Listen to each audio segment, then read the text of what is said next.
ダメだねダメよダメなのよあんたが好きで好きすぎてどれだけ強いを避けても歪めない思い出がバカみたい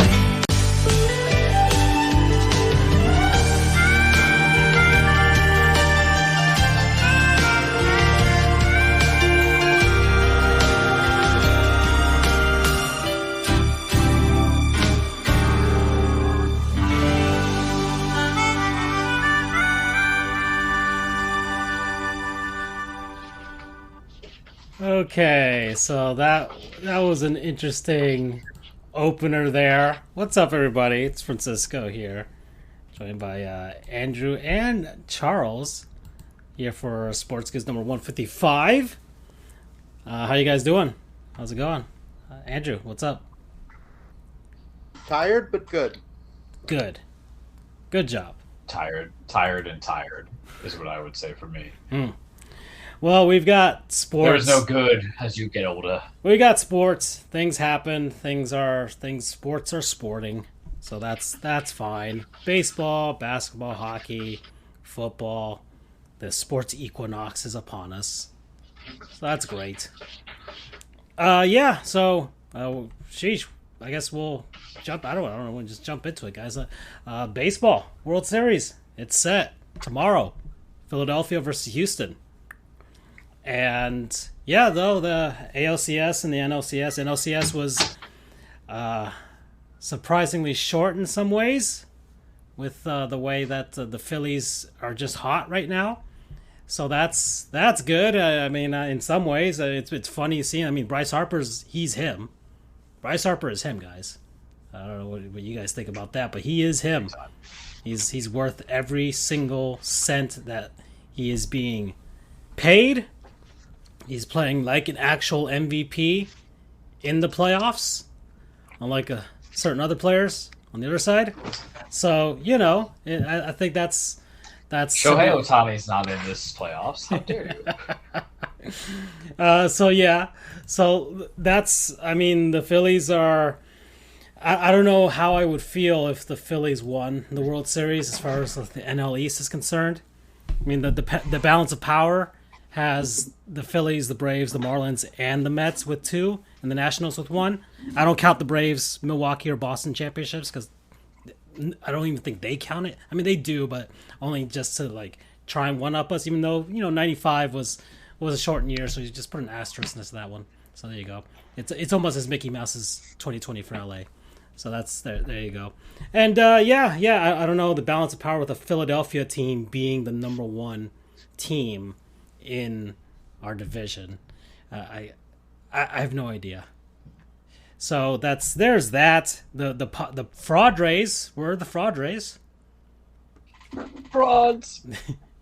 They brought they could only muster 1 victory, and the games were good. I think it was still back and forth affair. The game 5 for Philadelphia, the way they came back was amazing, and just they got clutch hitting at just the right moments each and every time, and so at least the Padres put up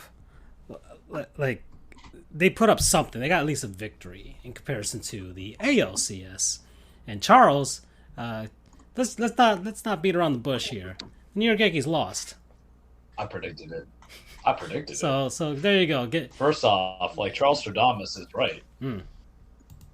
Yep, the year of the Charles, but it's from rumors are saying the year of the Charles is not going to get what he wants because it seems like at the very least Aaron Boone is going to be coming back.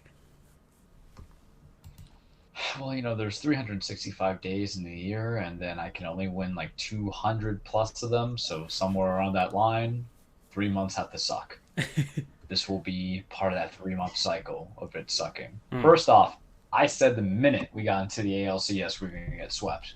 Buy me those receipts. I will provide them. because I damn well sure it was said it. I mean, might as well have Back just to being been last right. episode because I did. Sheesh, the last episode we were talking about. Oh, it's gonna be the Yankees won the division series last episode. It was that day, and then Yep. yeah, And I'll have to re-listen to that. it's so I put it in the chat too. Like there was no hesitation in me saying that we were gonna get swept. We were tired, outclassed, bent. I'm okay with the 3-day pitching or the 3-day rest for starters in the division series. Never, ever in any kind of championship series game. Some people might say, "Oh, Charles, you're full of it. Why? That's bad coaching. That's bad managing." I'm like, not everybody has that capacity to run on that low amount of rest. These are not people just playing a pickup game of basketball, doing basketbacks, right? We got affected by the weather. We went to Cleveland. Houston had a couple days rest, even though they did basically play 2 games. But with our pitching, Nestor was clearly uncomfortable on that mound. But we're going to start him. That's your manager that you're going to keep. And you have a couple other guys that you ought to take an opportunity to. But the bats were bad because disclaimer, out of the 3 of us, Andrew is the baseball guy who've actually done something in competition, right? You did the Little League and all that stuff. I just picked up a bat and I try to swing at balls. That's it. But common sense tells me part of managing and having a coaching staff is basically saying, read the pitcher. Know what they do. Don't strike at everything. And God forbid anybody listened, except for one man. Baby lip Giancarlo Stanton. We love him. But it is terrible for a team that everybody wanted to fall in love with, and everybody lied themselves. Y'all only cared and supported about the Yankees because of Aaron Judge this season. That's really what it was. And the minute they lost in a sweep, and plenty of teams got swept this postseason. The minute it happened, y'all fangs came out. It's not even long fangs because y'all teams can't even touch the playoffs. And if they do touch the playoffs, they're either eliminated in the first round, going to get relocated. I'm not drafted that to Andrew. I'm just saying in general as a Tampa Bay fan. So I read the Twitter. Yeah, you talk about there's always next year with the Dodgers. And then you're saying, we came this far without, what's his face? Without Fernando Tatis. So what I take from this is, 1, I'm right about baseball when it comes to Yankees and them sucking ass. 2, there's a lot of free agents that I don't want. 3, why isn't that we just kept every utility man and infielder out there when we should just had more pitching, especially if you're going to do weird bullpen stuff? When Peralta came out in the 3rd inning, I'm like, this is bad. He was the reason why we couldn't hang out with Cleveland in 2 of the games of the series. You left Aroldis Chapman off the thing. All right, don't bring in Aroldis. Bring somebody else in. I didn't need Aaron Hicks in there. And then because he tore his damn knee. It begs a lot of questions. And when people ask me, how do you feel about Judge not showing up? I'm like, when has he ever shown up in the postseason? At all. At best. Not really there. Giancarlo did. So I just don't understand, though, is that if you guys hate us so badly, how can you even root for the Astros? Who are the real bad guys in all of this? I wanted you to win. Yeah, no one, let's be honest here. No one really wanted, I think, anybody from the ALCS to win it. It was just the lesser of evils. What we all wanted was plenty of images with Stalin versus Hitler type of things. So yeah, you can have it as wanting to win because even though the Astros, and we talked about this, I think, in the very beginning of the baseball season, there's a lot of there's not really acronymity in me for what happened in 2017. It's been almost 5 years, except for one man, Jose Altuve, and he did nothing in this ALCS. I think his stats were over 17 at his at bats. Yeah, he was like 1 for 30 or something, he was like a massive offer. Yeah, and there was that Pena kid who's like a rookie, and everybody wants to lick his nuts now. Yeah. Good luck. Let's see how long your fame lasts if you keep striking out to people in Philly. Because let me tell you something, it's very short-lived when you come to that ego. Look at Josh Naylor. Look what happened to Mr. Baby Carry. But no one really wanted the Yankees to win, and people revel in ourselves to lose because it's what keeps us relevant is the hate, not the championships. There's not going to be a championship for a very long time. But it's the hatred that keeps people in it and want it and cultivate it and culture it because it's the same hatred that the Dodgers get. It's the same hatred that Boston gets. Houston doesn't even have that hatred. I'm going to tell you why Houston doesn't have that hatred yet. You take away that cheating year that they had, all they've had in the World Series is losses, right? So this is the 4th time in 6 seasons, and if they bust that nut too early, they're not going to be. They're going to become basically cheating Dodgers. They've lost to every NL East team thus far, except the Marlins. The Marlins and the Mets are the last ones left. So fingers crossed. Yeah. Well, to talk about another team, people don't even take the Marlins seriously, or the Mets seriously. That's what cracks me up. But I'm very pro, team F. Joe Girardi, because I just think it's humorous. It is humorous to me that the guy gets fired. His whole team goes to the World Series in a very well managed series. I thought the Padres, the Phillies actually did something. And that's crazy thing about Philadelphia. When you actually look at that roster, you're like, damn, how come this was never a contender to begin with? And it was always because Joe was out there. They had a bullpen game. They had a bullpen game between the Phillies and the Padres, and the I think the way that was basically a manager's duel, really. Like they had guys who were just gonna literally there just for 2 innings of work that they were supposed to be in, and both of them sucked. Heck, the Padres was Clevenger. Clevenger was a Padres starter, and he didn't even get an out.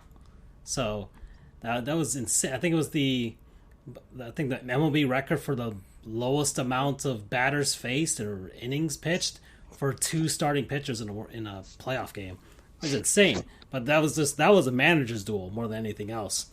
Between Bob Melvin. Bob Melvin did his best. I think it was pretty cool. But that was insane. But yeah. I think my takeaway, and this is where I'll leave it, because I'm not going to do the World Series predictions. I said in the very beginning, the Astros get the shit out of me. They still do it now. So they'll probably actually win it this go around. So good for Dusty.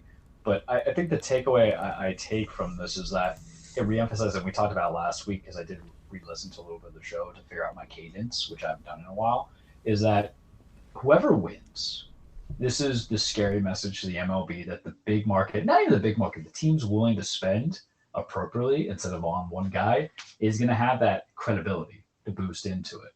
So now we see, though I can't stand Ben Verlander running on his brother's coattails.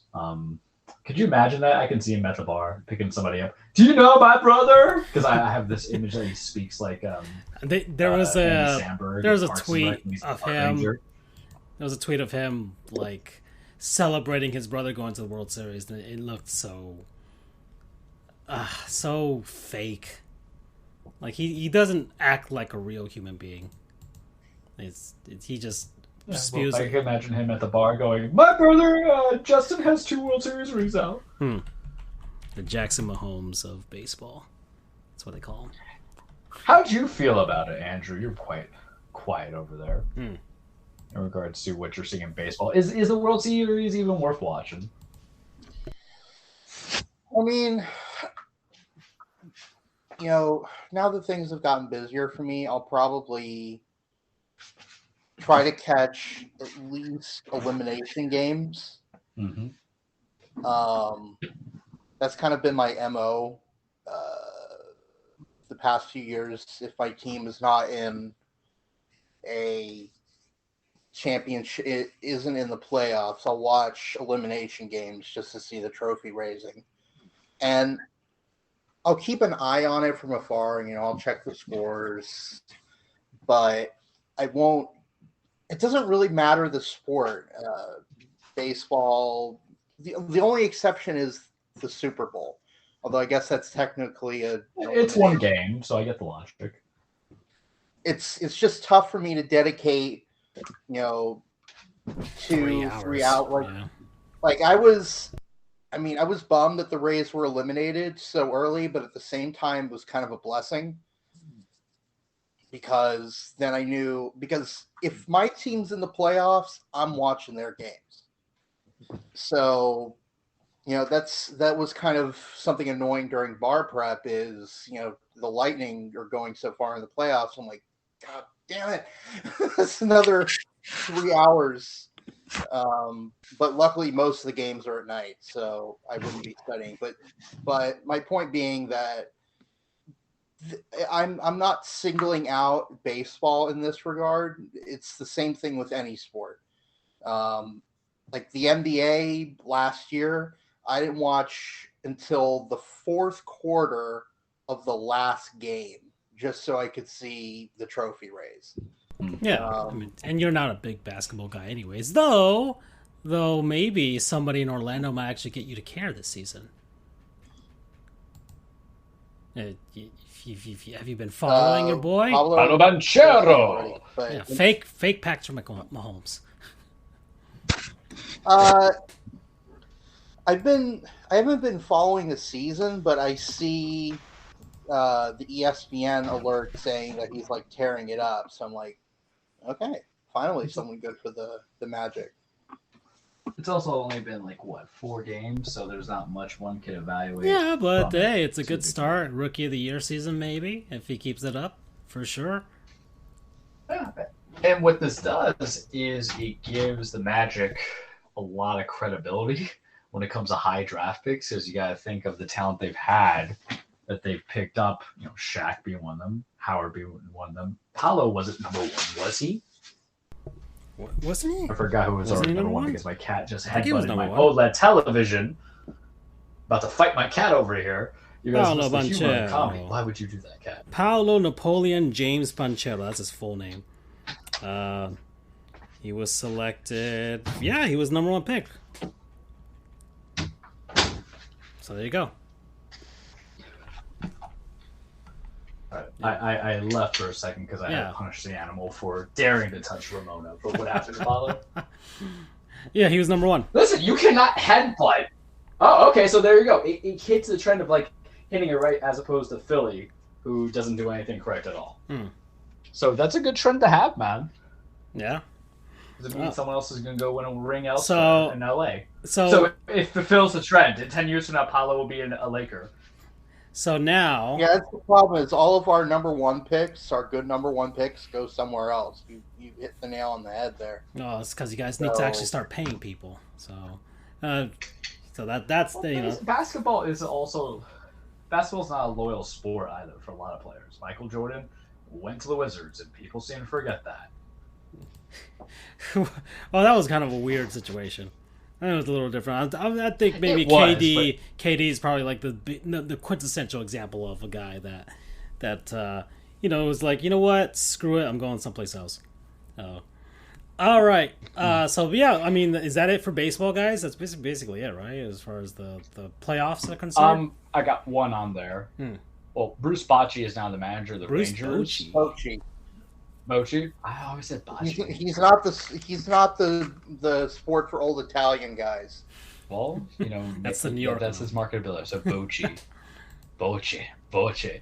So he's manager of Rangers. Not that I think it makes a difference, but this is a manager who, if there's anybody that can fix an ass team, it's him. I believe in it. Yeah, and the Marlins hired a guy today. So. They added a candidate for the handsomest managers competition, guys. So Skip Shoemaker is now the 42 years old. So he's up there. So he's gonna be the manager of the Marlins. It's not gonna do anything for us unless we actually go and get some hitters. So right now, everybody sounds excited. A bunch of players are excited. Rave reviews from his former teammates and with the Cardinals and all that stuff, and he comes from the Cardinals organization and was a bench coach with them, so he's got some experience with that. And I mean, there were a couple Marlins fans who were upset because they wanted Joe Espada, who's I think the bench coach of the Astros right now. But I mean, yeah, whatever. And he was a former third base coach for the Marlins, so it doesn't. I get that, but I mean, none of this matters unless the Marlins actually go out and get some hitters. And there's a bunch of them out in free agency, and can I at least try and get one, right? Can we get one? Can we get Aaron Judge to come here? Yeah, right. He's not coming here. Take him. I don't want him. I don't want him.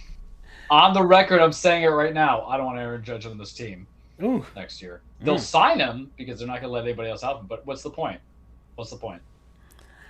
All right. So that was that, and then I don't think there's any other baseball news aside from that. Okay. Well, I don't know. We're 20 minutes in, guys. So I've got corn dogs on the brain. Andrew, where is that place that they showed the corn dogs at? I want to know. No What, contest. the college football? Yeah, is there like a college that's famous for the corn dogs or something? No, it was at a state fair, I believe. Oh, is that the Texas State Fair for the Cotton Bowl, whatever? No. I want to know what game those guys were calling that were eating the corn dogs and the burger. I'm checking it out. Because I sent something in the group chat that I believe if we called college football, that would be us. I'd be on play-by-play. Charles would be the color analyst, and Andrew would be the sideline reporter. I was pretty sure that this was the answer, but I wanted to confirm it. It was the South Carolina Texas A&M game. Okay. It was the nearby South Carolina State Fair. Okay. I don't know, man. I after I saw that, I had a hankering for corn dogs. So I bought corn dogs over this past weekend, guys. And then let me tell you, what an amazing treat.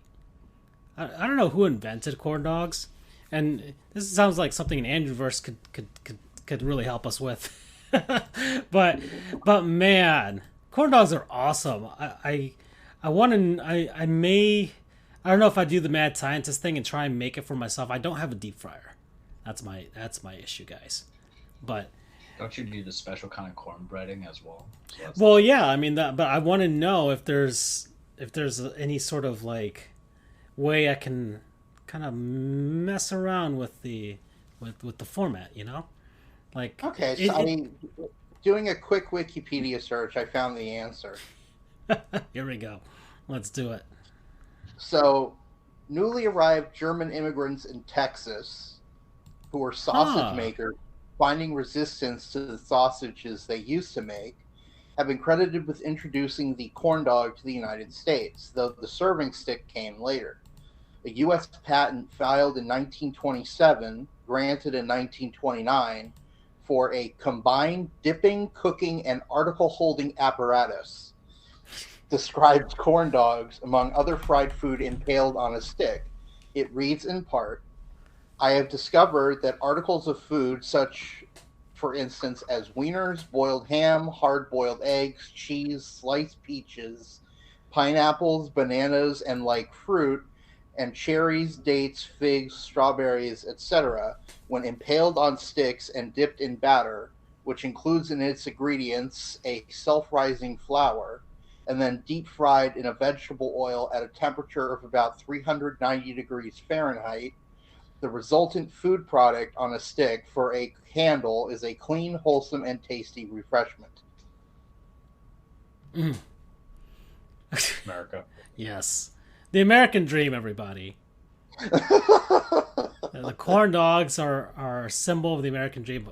Texas, huh? I feel like what happened was they saw a popsicle and they're like, what if we just had, on a hot dog on a stick, and then they had to find the in-between. I mean, I don't know, man, but it's just an amazing vessel for food.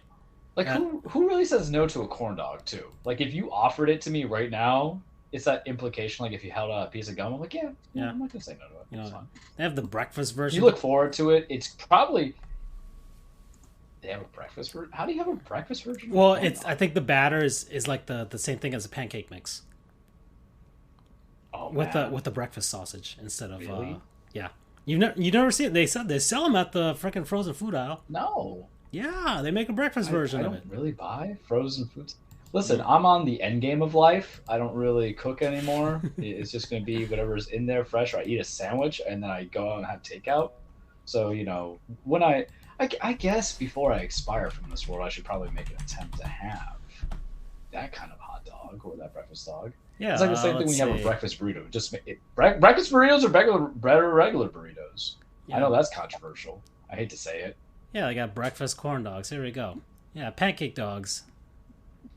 So yeah, they sell them at the store. So that's and sometimes you sprinkle a little bit of sugar on it, and boom, that's that. Okay, we're at 25 minutes. I really don't know where to go from here, guys. You want to talk about Titans' new stadium? Sure. Why not? Right? Sure. Yeah. So the Titans have announced. This will be a very, very scattered thought. Yeah, the Titans have a brand new stadium that's being built. I guess somewhere in Nashville. I don't know what. Charles, you're a Titans fan. What do you think of this thing that they're doing? It is hard to figure out anything of a stadium until it's actually completed, and I can't even tell you if it's going to be yay or nay, considering the fact that I will probably never in my life go to the stadium. And it's not because I don't want to travel to Tennessee. As I get older, I become very resistant to going to football stadiums because it's just too damn hot.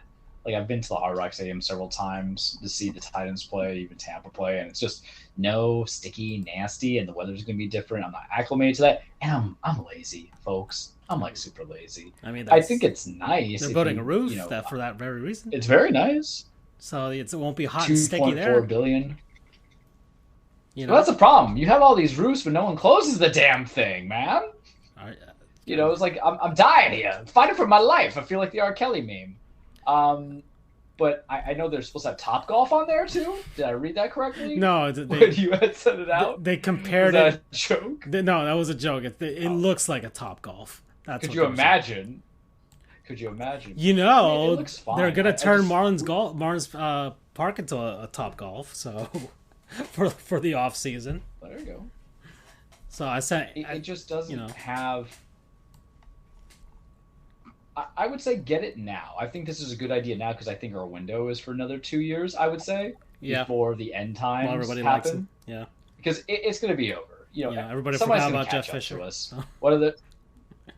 Yeah, whether it's the ghost of Christmas past that is Matt Ryan, and his body leaving. The Colts will eventually find a quarterback. The Jaguars will learn not to suck, and Houston will take at least 1 year to be good instead of being mid for 5 years like they currently are now. I gotta believe in it. So strike it while it's hot. So you could be like a lot of other people where it's like, our team sucks now, but we have this sweet new stadium, guys, because you gotta give an incentivization for people to want to go. Yeah. So that itself could work. I mean, like I said, I just look at the logistics of it, and it's fine. But I think no new stadium is ever going to be a bad stadium to begin with. I think you guys would agree with me, right? It's the ones. Now that they're making years. them, yeah, it's smaller than the one you guys have now. I mean, as far as seats are concerned, but it's going to have way more better stuff. So, I've only been to 2 football stadiums. That was both Miami and then the Bucks. No, that's a lie. I've been to Mercedes-Benz Stadium. How do I forget that when I went to see the Saints play? And to this day, I think the Bucks had the coolest stadium because they had the little cannons and everything. Mercedes-Benz was cool just because of the people. It was a stacked house, man. Going on there, and then the Dolphins Stadium is it's okay. I wasn't in love with it. Andrew, what do you think of the new stadium for Tennessee? I haven't had a chance to see it. It's on the video screen. I mean, I have it on the video if you want to see it on your like on the Messenger browser there. It looks impressive. Renders are, yeah, it's going to be nice to go there for a game. I'm sure they're going to host a... It looks like a fucking Trader Joe's. Topgolf. That's how we're going to get the early 20-year-old college kids to pay their money. No, not... Francisco, what's the name of that grocery store across from your office?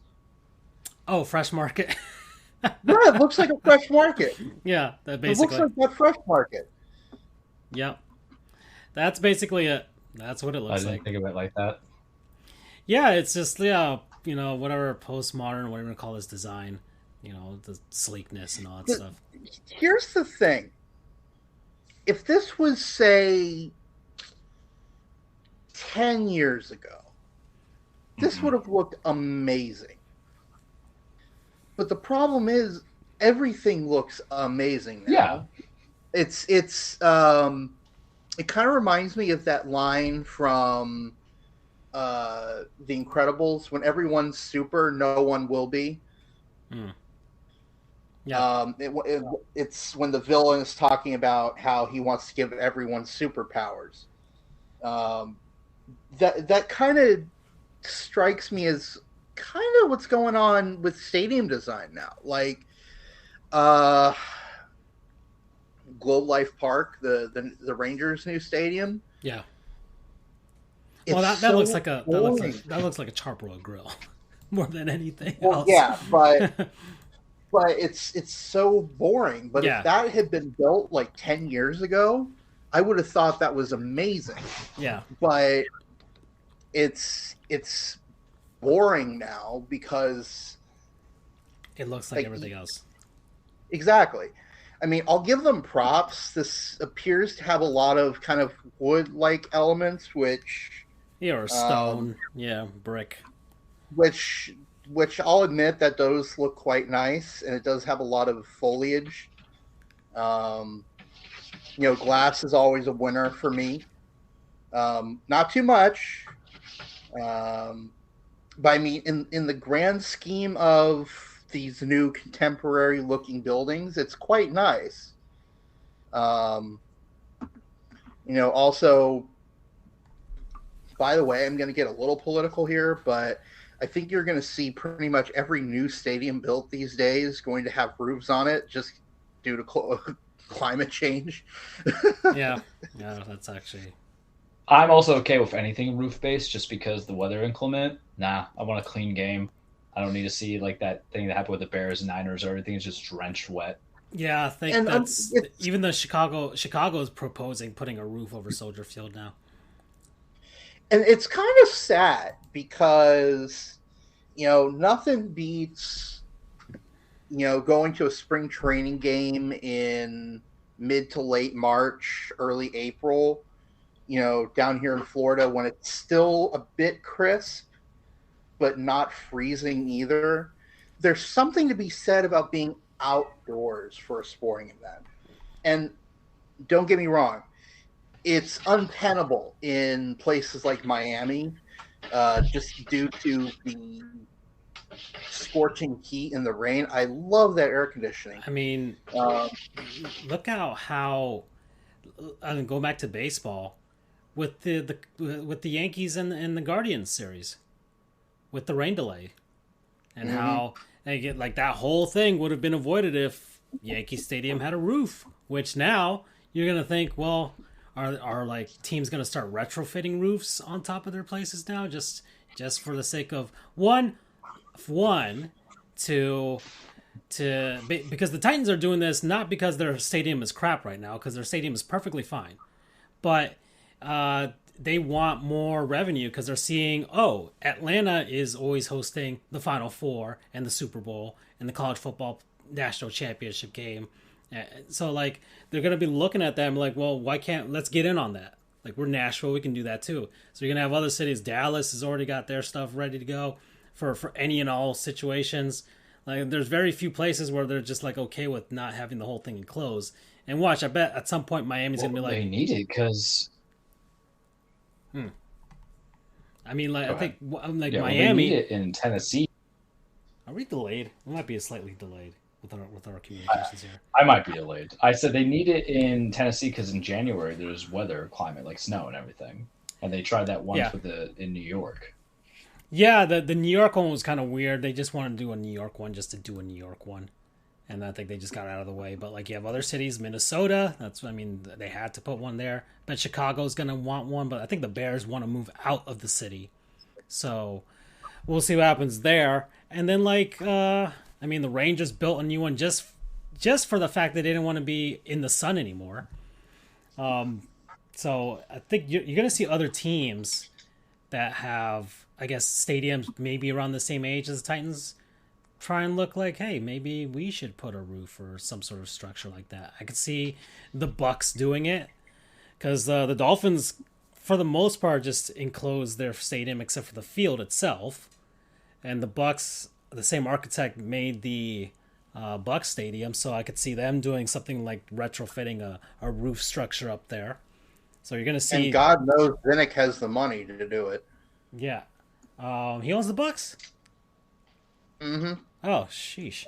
And then you've got the Oh wait, is that the Glazers? Hold on. The Glazers own the Bucks. yeah. Oh, Yeah, so like yeah, no, so you got them.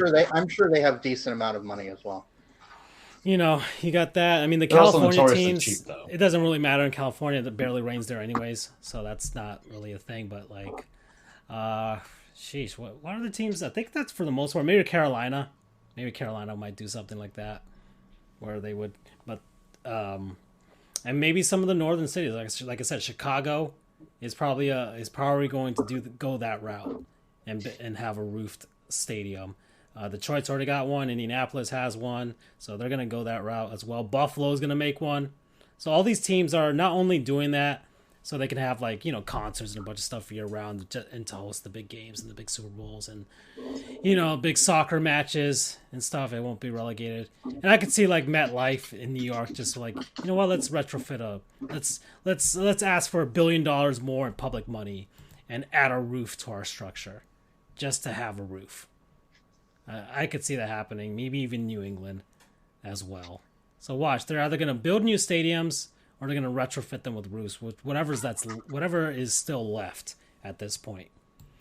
So the Titans went the whole route with building a brand new one, and because they don't want, and they also seating capacity is lowered now too, because it's not as important to have 80,000 plus people anymore. It's 60,000, but you're charging them more for a more prime experience at this point. That's the big ticket stuff now is the experience, and they want you there. They basically are making a giant amusement park / mall that you can spend your entire day at for the game.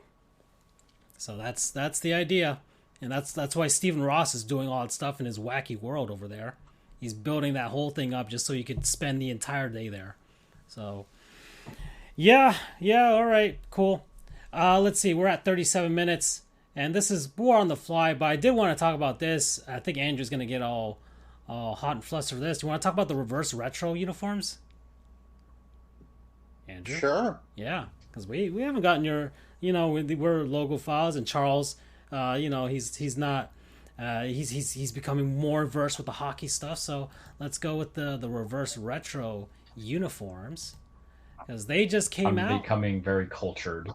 Yes. So those just came out, and those were pretty cool. Yes, Andrew? I'm going to, just for my viewing pleasure, I'm going to pull up the reverse retros as well so I can look at them. Okay. Do we want to go down the line and vote on which we think is our favorite? I'm going to pull up, probably just going to pull up Chris Creamer's stuff from sportslogos.net. So let me just do that, and then we'll see. Let me get this. I'm trying to get this Titan stuff off the freaking screen. That's what Charles says every Sunday. Oh man, I was enjoying this though. When we get to the football segment, that's gonna be fun. It's gonna be fun for you. That's for sure. I'm trying to. Why isn't this doing the thing? I'm trying to make it revert back to. There we go. That's what I wanted. Okay, so let's see, sportslogos.net.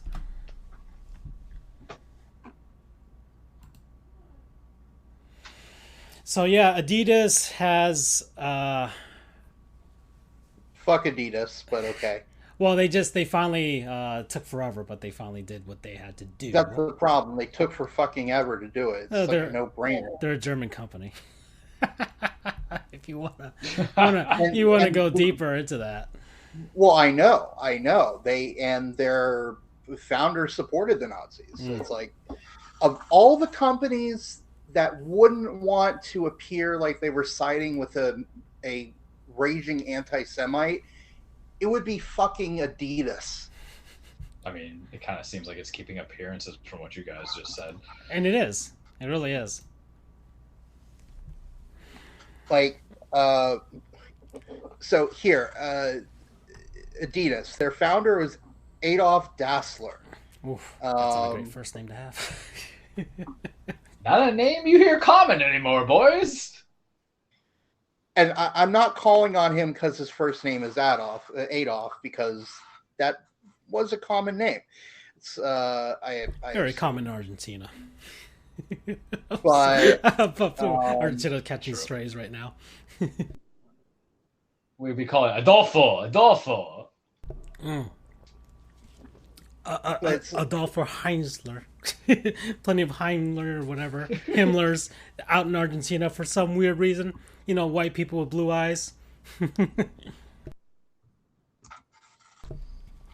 Working. They don't look like gauchos for sure. Andrew had just got destroyed. No, I mean, geez. Fuck Adidas is basically the long story short. Yeah.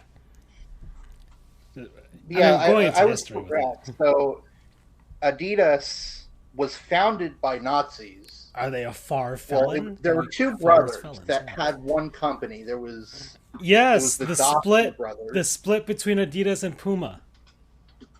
The non-Nazi brother founded Puma. Yeah. So, go Puma. My favorite shoe company. Which is owned partially by Jay-Z, right? Or Jay-Z's having a director part to it, if I'm not mistaken. I don't know, but they make Sonic and Mario shoes. Some kind of creative input. Hold on. I'm going to have to see this now because this is how it's going to tell us we're never going to get Watch the Throne ever again. I'm sorry, Andrew. Jay-Z's budget-friendly Puma sneakers. Yes. Yes! All right. You're on a side. Are you on side Yee or side Jay-Z? Yeah. You rock with the Hove, kids. Well, I have to go with Jay-Z. I mean, for one thing, he's not a complete psycho. That's true. Oh, and for anyone wondering, I am Jewish. Come at me if you want to be anti-Semitic and shit. I don't care, because fuck you. Yeah, go ahead. Anyway, onto it. Knows our love for food, though. They can't find us on that. Like, those guys just talked about corn dogs. How can we hate them? Yeah, whatever. So, anyways, fuck anti-Semites and Kanye West and all that stuff. So, all right, Andrew, want to do something a little more fun? All right. All right. Yeah. Buy Puma. Buy Puma. Sponsor us. I have so many pairs of your shoes. Also, the Twitter Puma. You got the drops with the Mario shoes. They had the Mario shoes they had like the 3 versions with the Mario 64, Mario Sunshines, and Mario Galaxy ones, which I couldn't find because they got scalped like crazy. They got the Sonic line as well. They've had a few Sonic shoes. So, just give me the shoes. That's all I want. I want the shoes. Okay. All right, so Reverse Retro Adidas did come out with these. So we're going to go team by team. I'm going down the list here from sportslocals.net. All right, Andrew, you ready? Yep. All right, so first... Well, we're going in alphabetical, yeah? I'm going on Chris Creamer's site, and I'm going down his order. So, and I think he went alphabetical. Yeah, Anaheim. So first team is Anaheim. The Ducks. The Mighty Ducks of Anaheim. So there you go. That's Anaheim. I'll be honest. If I'm being honest, I'm not a huge fan of I much prefer the old eggplant and green look that they used to have back when they were the Mighty Ducks. Mm-hmm. But if they're going to stick with this orange thing, I would prefer this to be their jersey going forward. Yeah. Yeah, it has the uniqueness of like the slanted lines. I don't hate it. The classic Mighty Ducks logo, which everybody loves, and everybody's like, just be that. Nobody likes your D logo, right? Nobody wants the D. Okay, Anaheim. And yeah, I mean, this is fine. It's they had an orange version of this, I think, as like a semi throwback a couple years back, and then last year they just had the Mighty Duck bursting out of the ice, Wild Wing. But this year, awesome. Yeah, this year they just went with their old stripes, but in their current colors. So it's just fine. Which, like, this would be an awesome look. Yeah, full time. Yeah. But their ownership tries to separate themselves from Disney, the Disney era.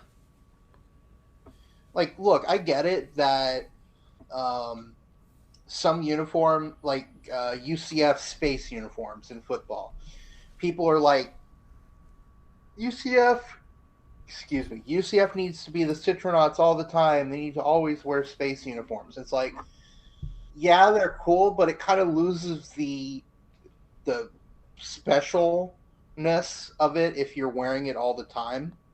You know, that's the whole point, is you wear it once a year, really make a big deal out of it. Mm-hmm. This is one where I don't think it would overstay its welcome if it came back permanently. Right. Yeah.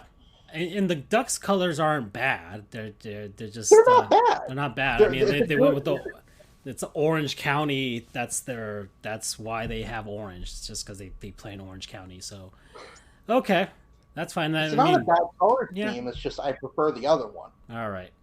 Okay, so that's Anaheim. Next is Arizona with a Sedona orange, burnt orange type of look to it, with the Coyote on Acid look, with the landscape on the bottom as their stripes. So this is a new color that the Coyotes have come out with. They've never used this color before, and a lot of people have been fans of the Coyote on Acid in any color. I think last year was it in green or in purple last year? I think it was one of those two. But yeah, I mean, I like the wackiness of the Coyote on Acid, that's for sure. I can really just see this as a one-off more than anything. That's my opinion. Yeah, I wouldn't want this to be a permanent thing. Yeah. So, all right. Anything more? We'll move on. We'll go from there. Let's move on. All right. Next is the Boston Bruins, who've brought back Winnie the Pooh.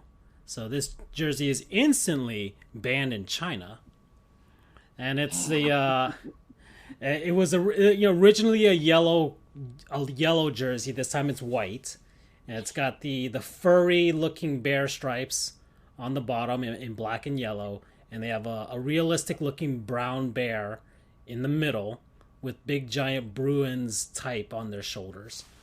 So this was a very bold looking look. There's Charles's boy Brad Marchand showing off the jersey. Isn't that the weirdest bear you've ever seen in your life? It reminds me of the bear from the Cleveland show. A little bit. It kind of Well, makes sense. let me say this. This design, well, not this specific design, but what they're reversing was one of, if not the first third jersey in NHL history. Yeah, it's true. It was the first line of jerseys.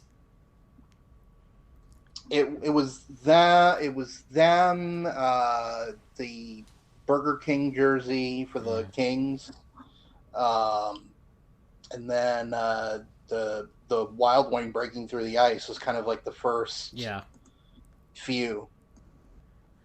So there you go. All right. I mean, I don't mind it. I think it's pretty cool that they brought back the realistic looking bear. But there's something about it that I don't. Maybe it's too realistic for me. I don't know. Not sure. And the wacky stripes and everything. I mean, I think it's fine, but I don't know. I don't see it as part of Boston's entire look. And the fact that they're using brown on the actual bear, nothing in nowhere else, kind of, I don't know. It just one off for me too on this one. Okay, next is Buffalo, and they brought back what is called the goat head, with the more angry looking saber or buffalo in the middle, but instead of black and red, they just have it in their current colors of blue and yellow and white. So I like it. I'm a fan. I think this is, if they had to have a third jersey, they just use this. I agree. And of course, I'm sure Andrew loves it because Dominic Hasek's look from back then. Yeah, that was the look of the Sabres growing up for me. I started getting into hockey around like 97, 98, 99. So, man, Panthers added Auto Nation as their sweater sponsor. Yeah, it's because Wayne Huizenga was the founder, and they're in Fort Lauderdale, so yeah. So yeah, it that's my Buffalo Sabres. I know that was a very, in the grand scheme of the franchise, very small amount of time, but that was what they wore when I became probably their most successful time in their history. Yes, so, yeah. Absolutely. It's a great logo. It's a great logo. It doesn't matter what color you put it in. Yeah, it's a great logo. I like you said, I'd love to see that become kind of a permanent third, or if not the third, but brought out every now and then. Yeah. Okay, so that's Buffalo. Next is Calgary, who have brought back this weird design with the crossed, diagonal stripe, and I guess in some sort of way a little like the Portland Trailblazers in a sense, but this time in black. Before they just had it in red and white, and it's different, that's for sure. Not really a fan of it in black, to be honest. And for some, I guess got a lot going on the bottom. Yeah, it's yeah. Once again, it's different. I think this was when Jerome McGinley was part of the team. That's when this debuted. Yep. So, I don't know. It reminds me of like the Portland Trailblazers. Yeah. Sign, and that's the problem. Yeah, they're doing well. Damon's doing good so far. All right. I mean, what do you think, Andrew? It's one off for me. I don't need this to come back. Yeah. They have such an amazing current jersey. Fine. The problem is they don't really have a lot. That franchise does not really have a lot of variation in their looks. Right. And they got the main one out of the way last year with the horse head. Yeah. So it's like, after that was the no-brainer. Yeah.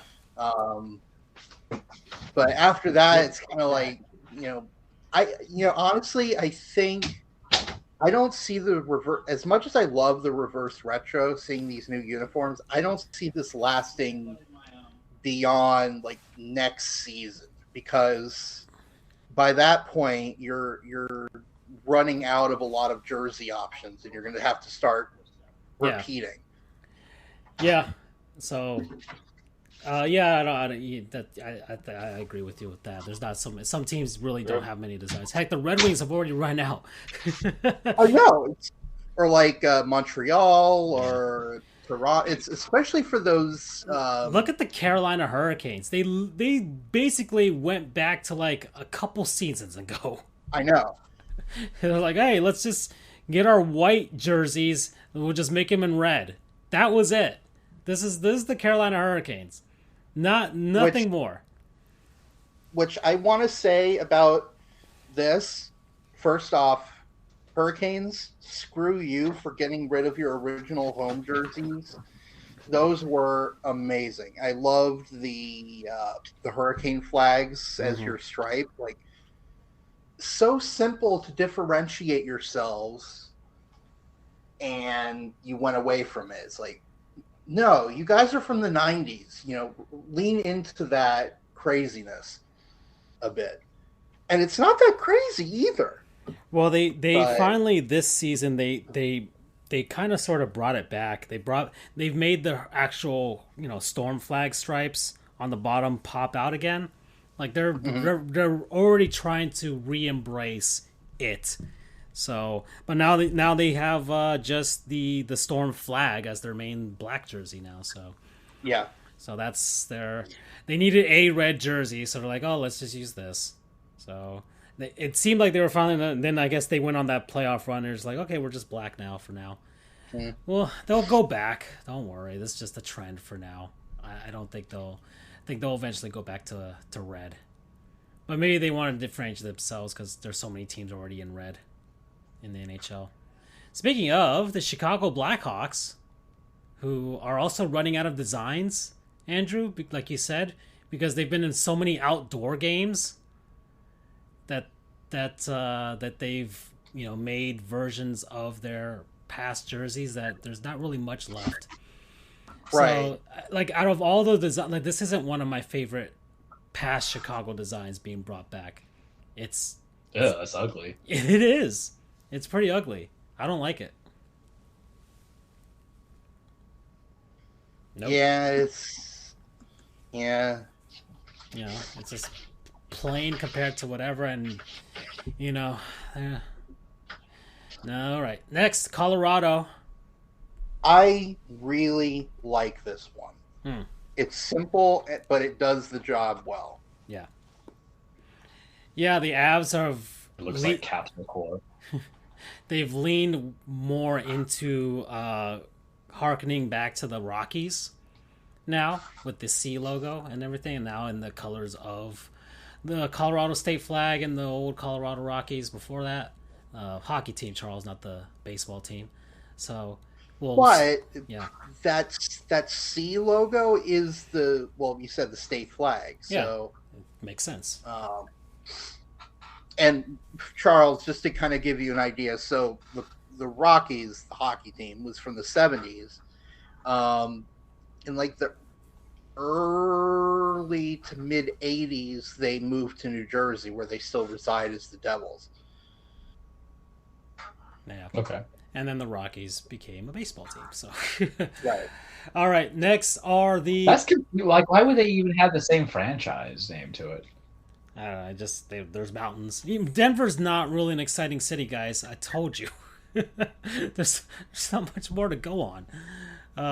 All right. Columbus, the Blue Jackets. Boring. Yeah, this is their original look. This time in black. Last year they did it in red, and now they did it in black. And it's. But again, this is a franchise that Doesn't have much. They don't have much to go on. I don't think they're legally allowed to drink yet. They're that young. They're from 2000, yeah. So it's yeah. So or maybe they're just barely able to drink. It's a no for me, but dog. It's like. Did they use the bug last year?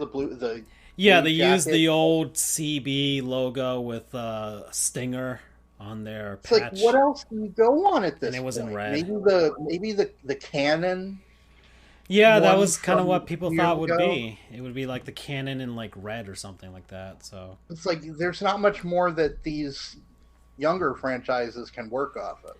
Okay, next are the Dallas Stars, who also have a black one. It looks pretty much like the Columbus one, except black and then green. And this is the way the Stars look when they first got to Dallas. So now it's just. Yeah, I don't see how it's a difference from anything. Yeah, it's not bad. It's not bad. It's kind of like okay, all right, plain jersey. I mean, I could see a lot of people though. A lot of people were hoping that the Mooterus would be. That's basically, and like you said, as far as like limited amount of options, really that's all that's left for the Stars. That's all they've got left, except for like that era where they just had Dallas on the front, which is an ugly era, and I don't know if they'll go back to that either. So, next, the Detroit Red Wings, who copied and pasted the Chicago Blackhawks. It's like, yeah, it's bad. Yeah. I don't like it. It's a bad one, and this is the first time they're using black in their color scheme. They've only been white and red. That's their only two colors. Last year they brought in silver, and this year, because they only have two colors, they brought in black. So it's a bad one. It's ugly. I don't know. Okay. Ready, Andrew? Next. Edmonton. The Oilers brought back the Todd McFarlane jersey. So, a I know that it's maligned. I know that it's maligned by a few people, but I like it. You It's know, different. Yeah, the Todd McFarlane jersey. It looks like a Mega Man icon. Well, yeah, that's true. That's true. It is the gear. Each part of the gear represents one of their Stanley Cups, so that's why there's 5. And then they have the orange drop this time instead of a navy blue drop. And it pops more. Yeah, and then it's just a navy blue jersey. Just kind of flip the colors around there with the stripes. And I mean, it's fine. I don't mind it as a third jersey because the Oilers don't really have anything else as an alternate logo. So it's fine. I like it. I don't mind it. They went back to their regular royal blue jerseys again, which is great. I don't know why they keep trying to change their home uniforms. It's dumb. It's you won 5 Stanley Cups with some of the greatest players of all time. Why are you going to change it? Okay, so that's Edmonton. Next, Florida. Probably my favorite of the reverse retro. It's gotten number 1 on most people's list, and it's got me thinking: do I drop $200 on a authentic version of this? I hope there's replicas. I'll tell you off air. There's a way to get it for a lot cheaper. Andrew with the hookup. As long as they're not like those cheap Chinese versions that I see on eBay. No. It's legit. It's legit. All right. Yeah, so the Panthers finally put the hockey stick and palm tree on the front this time. And then they brought back their FLA sun logo on the shoulders. And their stripes are from their original home jerseys. Oh, shit. You know what I just realized? What? I apologize for interrupting, but I was scrolling through and I just realized something. If you look at the NHL logo on the... Yeah, they're orange. It's orange. It's the old color. Yeah. Which is so cool. Yeah, so that's another touch that they did here. So, I mean, the only thing I don't know, I would have changed is maybe the collar instead of being that blue color, maybe the yellow to kind of differentiate it from the rest. Yeah. Or maybe even red. Not sure. Or maybe navy blue.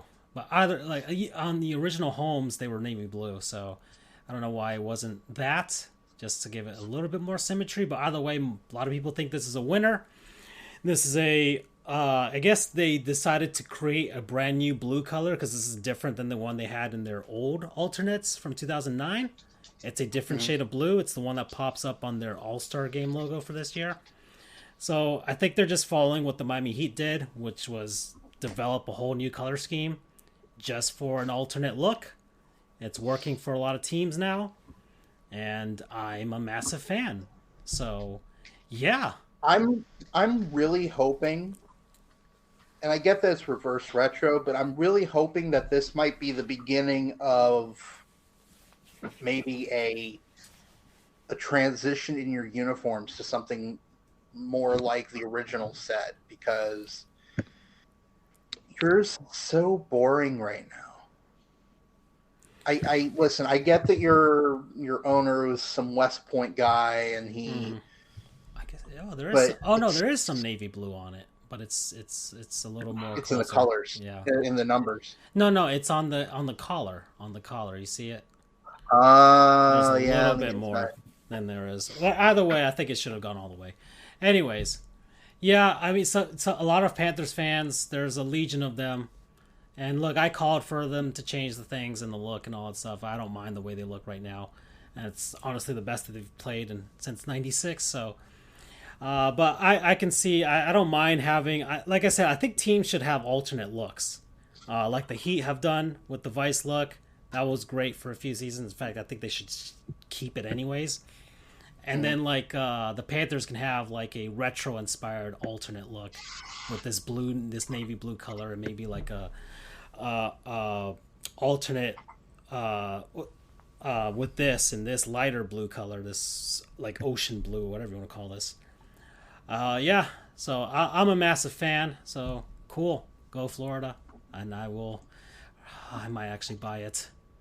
Okay, the Kings went with the old purple and gold Lakers colors. There you go. I like the crown. Yeah, well, it's their retro That's crown. their old logo. Yeah, That's a good. I mean, the color scheme is cheesy, but I get it. But that's a damn good crown. Yeah, everybody loves that crown. And this was their old yellow jerseys. Now they actually have it in white. They never wore this in white, and that's why they have it in white now. So there you go. They basically copied. They had the same color scheme as the Lakers for a long time. And yeah, I mean it's good. I think all the not the Lakers, all the Kings retro stuff looks good. Like that purple and gold. As much as like we can hate the Lakers, it looks good on the Kings. It really does. I love that look. Yeah. Sheesh. That's how they did the segue too, with the gold inside the brim of the crown itself. Yeah.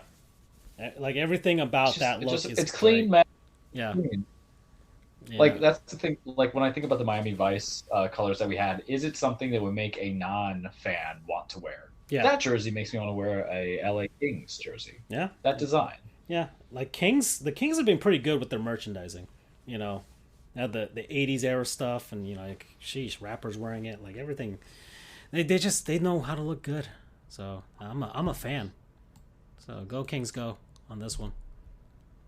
All right, nothing more to say, Andrew. Kings did good. They did good. All right. Next, Minnesota went with the North Stars look again. This time in green. And again, you're kind of running out. I mean, they literally did the same thing as last year, just changed the colors. Yeah, this was white last year. Now it's green, and I think we're gonna see. They're eventually just gonna be this color. That's what's gonna happen. They've been wanting to be the North Stars for a long time now. Eventually, this is the way it's gonna be. So, and I mean, I don't mind it. Their current logo is gorgeous. Just make it green and yellow. And green and yellow is a good combo to have, as the Oakland A's have shown. So, that's great. All right. Next is, if this thing will actually scroll down for me. Thank you. Yeah, they have such a great logo.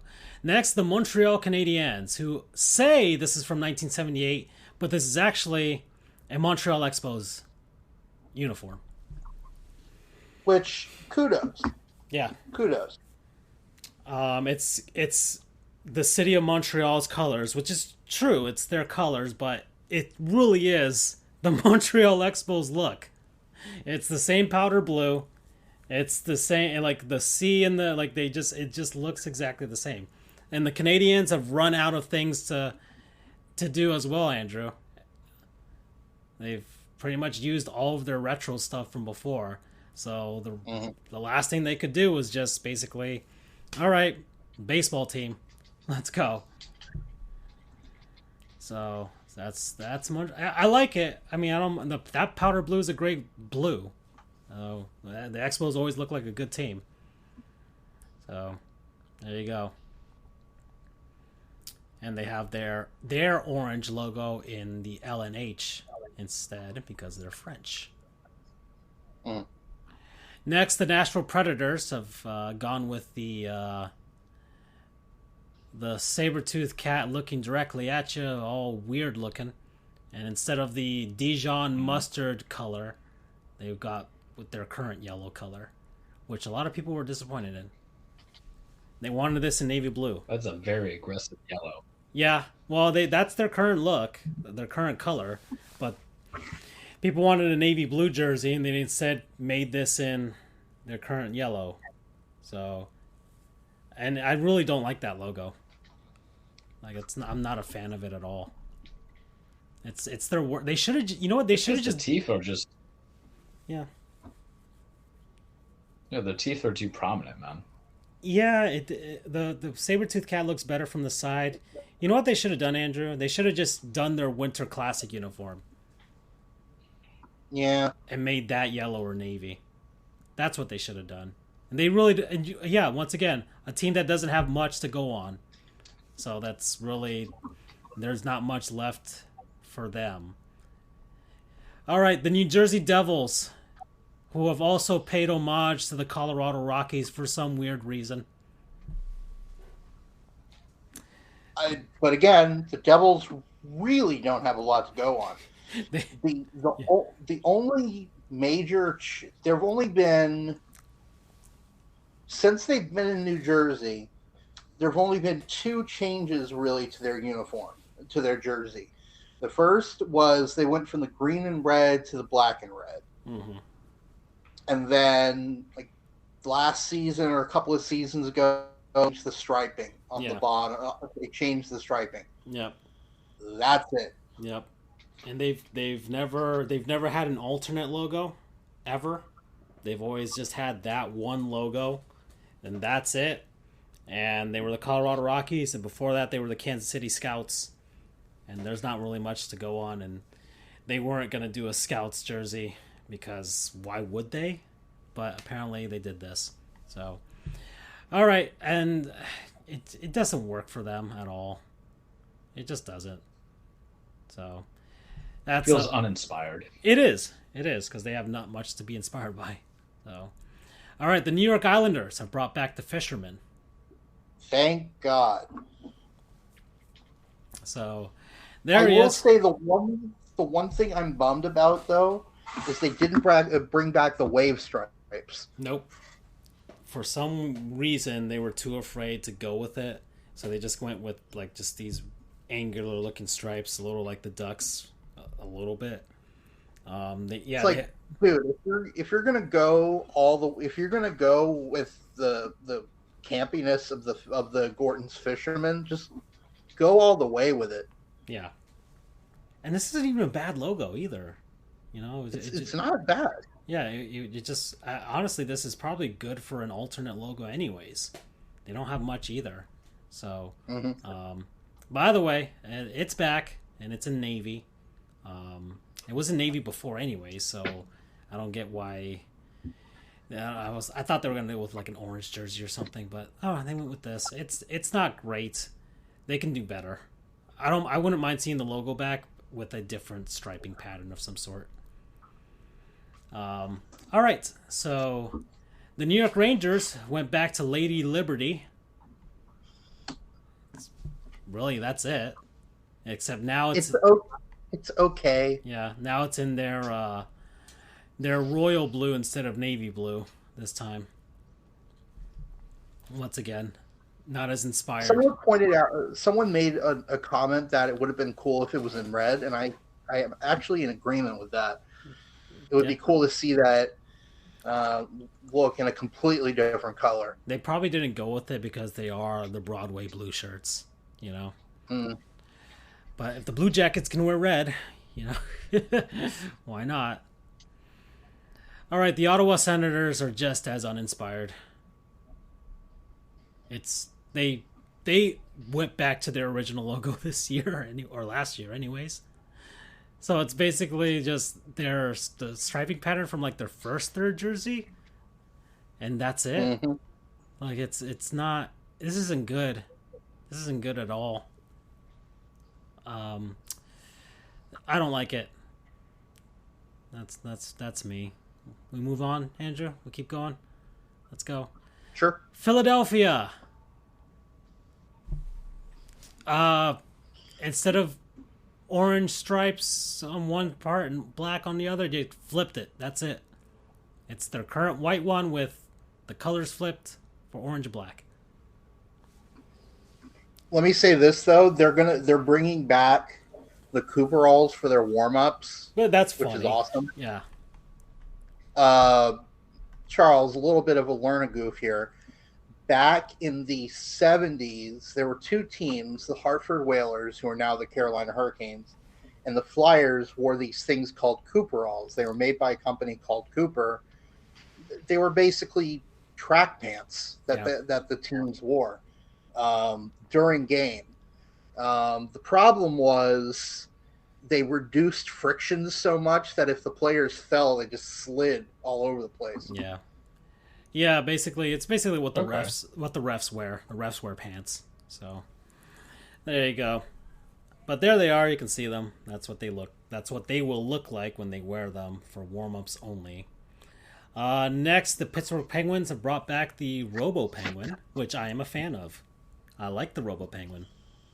And I like the Robo Penguin, and again, that's what they wore when I was starting to get into hockey. So This was A not lot of good years Yeah. with that logo. Yeah, it's a good logo. It's a good alternate. I think they should just have it as an alternate logo anyways, as like a third jersey, maybe an actual yellow third jersey. I thought they were gonna go with yellow, to be honest, because they don't actually have a yellow jersey anymore. But whatever, they did it in black. They never actually did it in this pattern before. They had like the gradient stripe and like the Pittsburgh going diagonally. So I like this one. This is one of the good ones. It's safe, but it's a good safe. The San Jose Sharks, I love the Sharks. I love what the Sharks did from a historical standpoint. They went with the California Golden Seals look, except instead of saying seals, it's sharks, which is also kind of funny because sharks eat seals. Yeah. And also, in a weird roundabout way, the Sharks are the successor of the Golden Seals because of mergers and all kinds of things and ownership, franchise rights. So this is kind of like the culmination of all those years into one. So I like it. It's an alternate color scheme as well, which the Sharks could probably stand to use. Yeah, go Seals. Andrew? No? Anything? It reminds me of the Flint Tropics. I love it. Jerseys. Yeah, a lot of people mentioned that as well. They look like the Michigan Flint Tropics or Flint Michigan Tropics. Now I have "Love Me Sexy" stuck in my head. So there you go. That's the Sharks. For those who haven't seen Semi-Pro. Next, this is ridiculous. The Seattle Kraken have a reverse retro jersey. They were made last year. It doesn't make any sense. They just went with a, I don't know, aqua-looking jersey with, I don't know what their stripe pattern is from. It's the stripe pattern is meant to show it partially submerged beneath the navy blue sea. So it's supposed to look like it's popping out of the ocean. It doesn't make any sense for them to do this. I don't know why they didn't do a Seattle Millionaires thing. I have no idea. Everyone's very annoyed about that. Or Metropolitans, not the Millionaires or Vancouver. But yeah. And maybe they're saving them maybe for an outdoor game at the Mariners ballpark or something. But yeah, there you go. That's the Kraken. It's whatever. They needed a jersey in this color anyways. I'm surprised. But supposedly next year they're going to have an actual third jersey, and it's probably going to be in this color anyways. But whatever. The St. Louis Blues went with the yellow version of a jersey that they never even wore. This was a prototype jersey, but then they dropped it and went with whatever they initially debuted with in blue, which is a classic uniform. It's probably one of the best uniforms in hockey anyways. And it's yellow. It's a yellow this. It's fine. I don't. Reminds me of the Denver Nuggets jerseys. A little bit, yeah. They're yellow. Yeah, like the Carmelo era. Yeah. But I'm not a fan of this, Andrew, to be honest. I don't know. How about you? It's all right. Yeah. It is what it is. It's a one-off. The Lightning, Andrew. Here we go. It's so bad it's good. The Storm. Oh, what the fuck? So we wore this jersey back in the mid '90s. It was our first third jersey. I mean, it was white instead of, it was black instead of white, and then so the colors are flipped a bit. Again, it's so bad it's good. That's a crime against humanity, man. Those eyes. My eyes are bleeding, man. Yeah, a lot of people. You either love and I'm this not because doing it it's just bad. to chide you because I never really attack them. You either love this because it's bad, or you hate it because it's so bad. And there's only two extremes with this one. That's bad. Yeah, I mean, I don't like it as much as the Coyote on Acid, which is different, but I don't mind just the silliness of it all. So, okay. That's the thing. I don't get me wrong. I think it's, in terms of design, it's so bad. It's so 90s. But you got to admit the fact that they're bringing this back and they're not shying away from it. You know, it's in that regard I like it, and it's one of those. It's so bad it's good things. Yeah. All right. Next is the Toronto Maple Leafs with the most. Now that's really fucking boring. Man. Sheesh. I mean, yeah, I was going to talk shit about the Lightning for a second, but then that's kind of lazy. Yeah, this is like...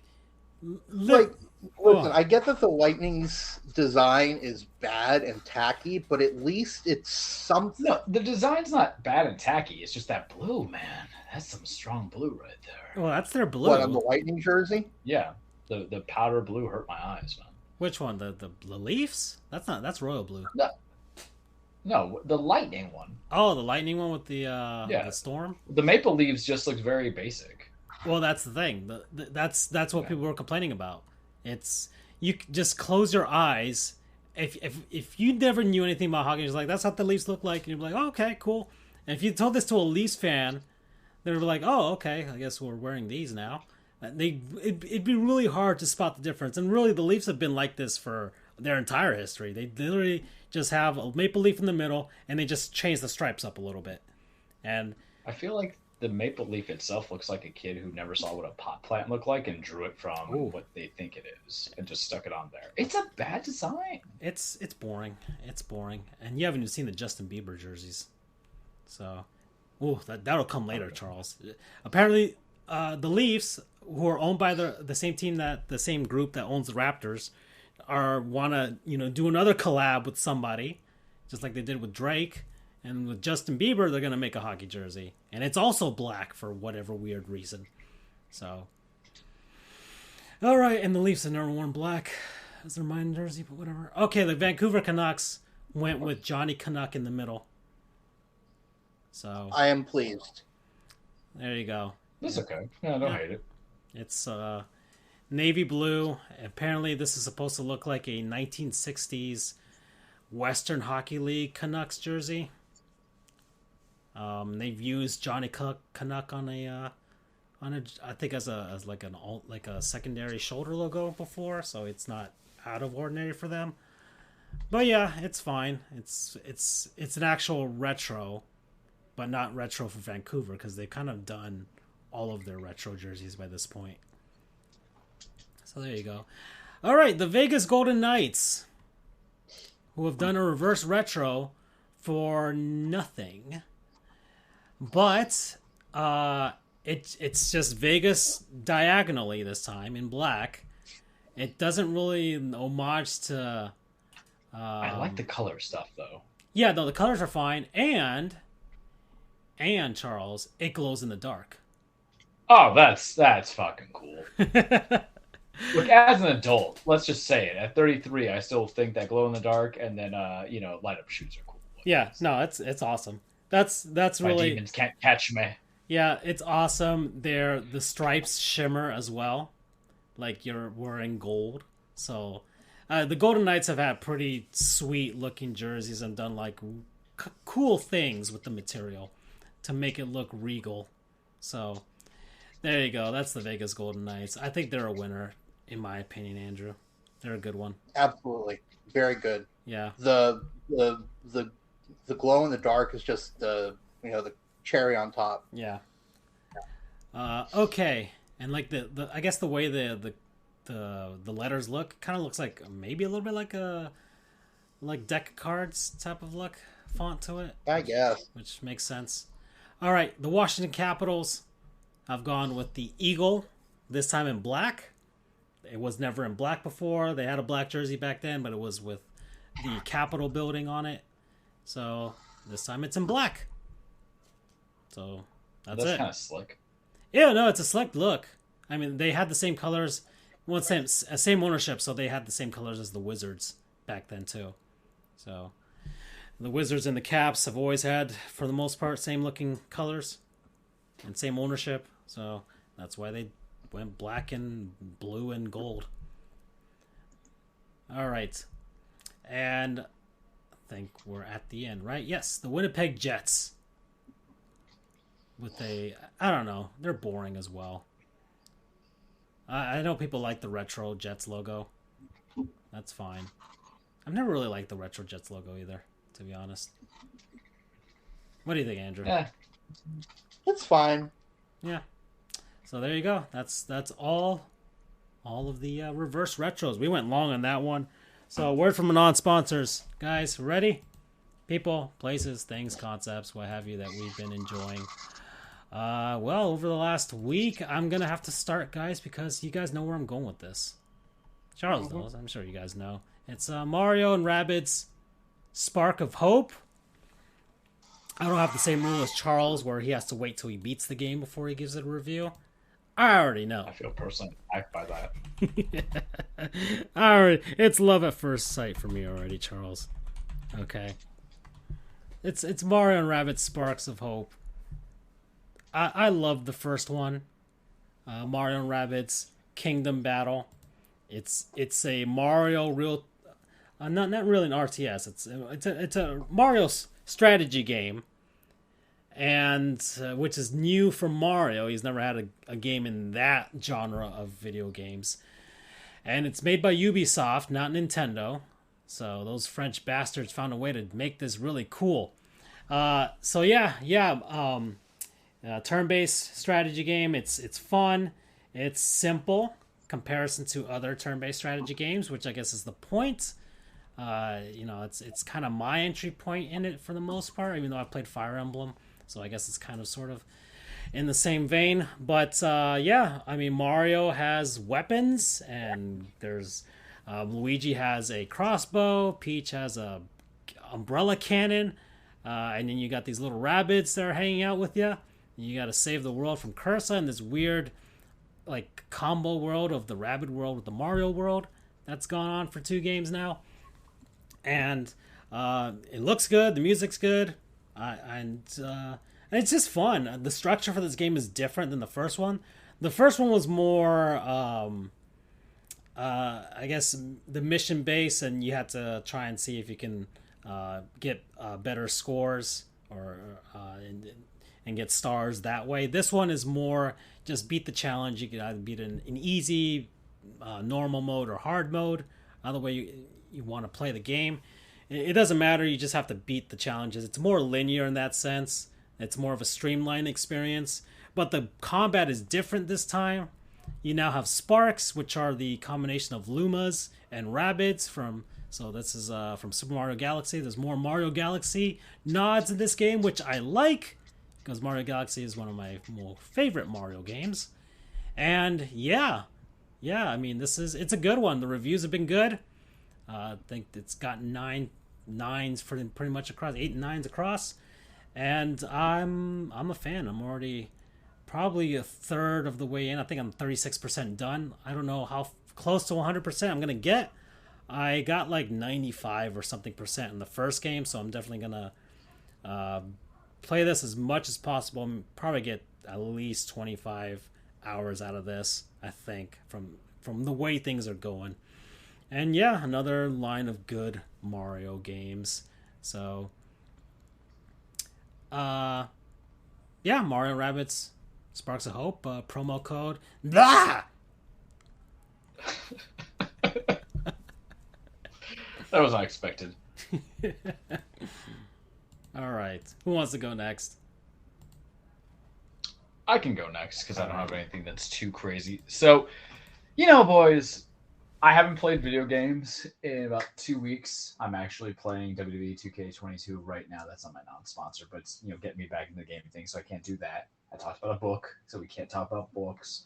I was thinking a TV show, but maybe next week makes more sense. Francisco, I think, figured out why already. Andrew will figure out when it takes 2 seconds to register, but we're going to go with good food. And, there's a lot of burger joints in town, and there's that high, fast-end kind of like fusion of fast food, but not fast food.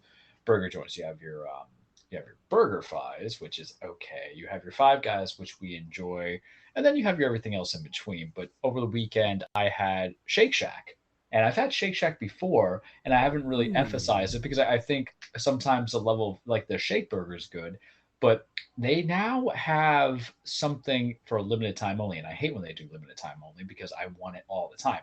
But they're doing a hot one spicy Shake Shack burger. And what I also like about Shake Shack is that they let you have cheese fries. And let me tell you something. If you have an option of cheese fries, we're getting the cheese fries. So I had the Hot One spicy Shake Shack cheeseburger with the cherry peppers and everything like that. And then I had the Hot Ones cheese fries with bacon on it. And it was fantastic. It was good. It was nice. The cheese could be a little bit more fluid, I would say, but I just ate all that up. It was just enjoyable. They had the sauce to dunk in for the burgers, or not for the burgers. I mean, I did dunk it in the burger too, but for the fries, and I had the burger, and it's about roughly where you get a lot of things when you get that fast food kind of burger places. They might be the same, but when I had like Burger Fi, that was kind of like, it was fine, but this was definitely enjoyable. As you see right now, the Hot Ones burger, that's what I had, and I doubled it up. I doubled up that meat, boys. I'm a man here.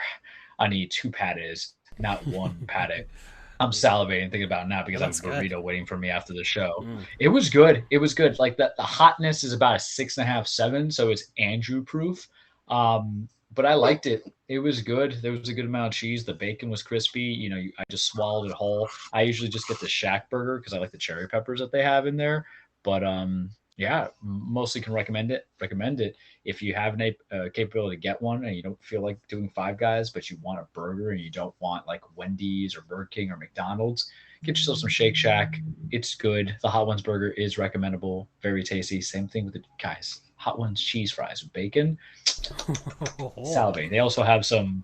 Oh yeah, I know.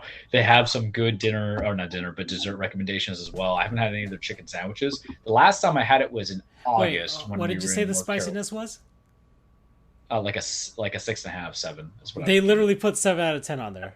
Your taste buds are on point. Yeah, well, I've had like the real stuff from Hot Ones as like a gimme joke. So I've had the bomb before. I got that for Walter for his birthday, and he pussed out, but I took it and I sweated so much. And then me and the boys, we'll get stuff from Pepper Palace, and then like when we have like the barbecue cookouts, then we'll mix some stuff there. So I like to think my palate's good. My doctor may hate me, but doc, if you want to keep getting money, have me do things that are against my health, right? But recommend it. It's good. Promo code. Well, it's serious, right? Do you want me to be healthy and never come back to you? You want me to be near the cusp of death and not dying so I can pay you? Hot Ones promo code against doctor's orders. Not Hot Ones, but Shake Shack Hot Ones spicy burger and cheese fries promo code against doctor's orders. Mm-hmm. Damn, now I want one. Do you have one by you? I would think there's a Shake Shack. There's I don't know if you've been eating one here. There's one on. I had the one in Lincoln Road in Miami Beach. That's where I had it. I mean, for $8 or $9, and you get the cheese fries. I think there's a Shake Shack in Doral. I think there's one there. There's got to be one. I recommend it. I'll look it up. Let's see. But yeah, Andrew, you got anything? Yes, sir. Yep. So. I've been going to court. Don't worry for people. These guys know, but it's me helping out a friend who's an attorney in the case. I'm not in trouble. They're not in trouble. He's the Jewish Noriega. Sorry to tell you kids that.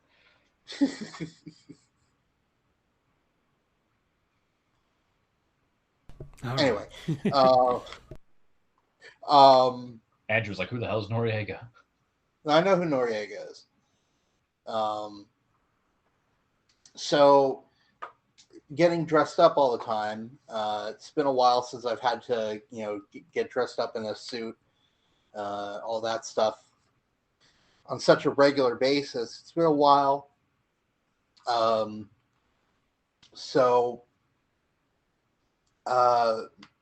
Sorry, I had something in my throat. So my non-sponsor is Floorshine. What the hell is that? It's a dress shoe company. Yeah, cool. I've been wearing Floorshine for several years now. It was recommended to me by a family friend. And, they're nice. They're relatively inexpensive in the grand scheme of things, which is weird to say because their shoes are like $200 something, but I've seen a lot worse. Pulling it up here. They're good. Men's Warehouse right now.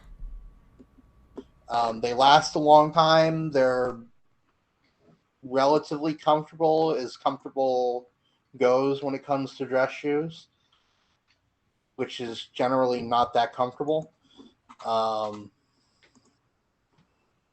So yeah, I mean, I can't I won't be able to say like these are the greatest shoes on earth, but they are good. They do well. They hold up well. I'm going to be getting a new pair eventually because these are really getting worn out. So yeah, Florsheim, promo code relatively inexpensive. How long have you had the current shoes? Oh, that's a testament to their long-lasting nature. Yeah, those are the things that matter most. Are they comfortable and do they last a long time? Yeah, because I just have some Dockers and they're pretty decent. There's some here that aren't insanely expensive. They say $130, $115. Yeah, that seems to be about $90. These one look like sneakers actually. Florsheim dash wing up lace up. What is this? Hold on. I think I've had this pair for like 6 or 7 years at this point. Holy shit. Yeah, no, that's really good for dress shoes, man. I like Dockers that couldn't survive or Rockfords that couldn't survive for some time. You know, the problem though is, you know, most of the shoe is fine. I could keep going wearing it. It's just a few years ago, when I was walking, I guess something like ripped or whatever. So there's a hole in the shoe itself. Yeah. So I mean, it's not that noticeable, especially if you're wearing dark colored socks. But it's like, you know, they've done good work, but it's time for me to get a new set. Alrighty. I mean, they look good, so that's really good.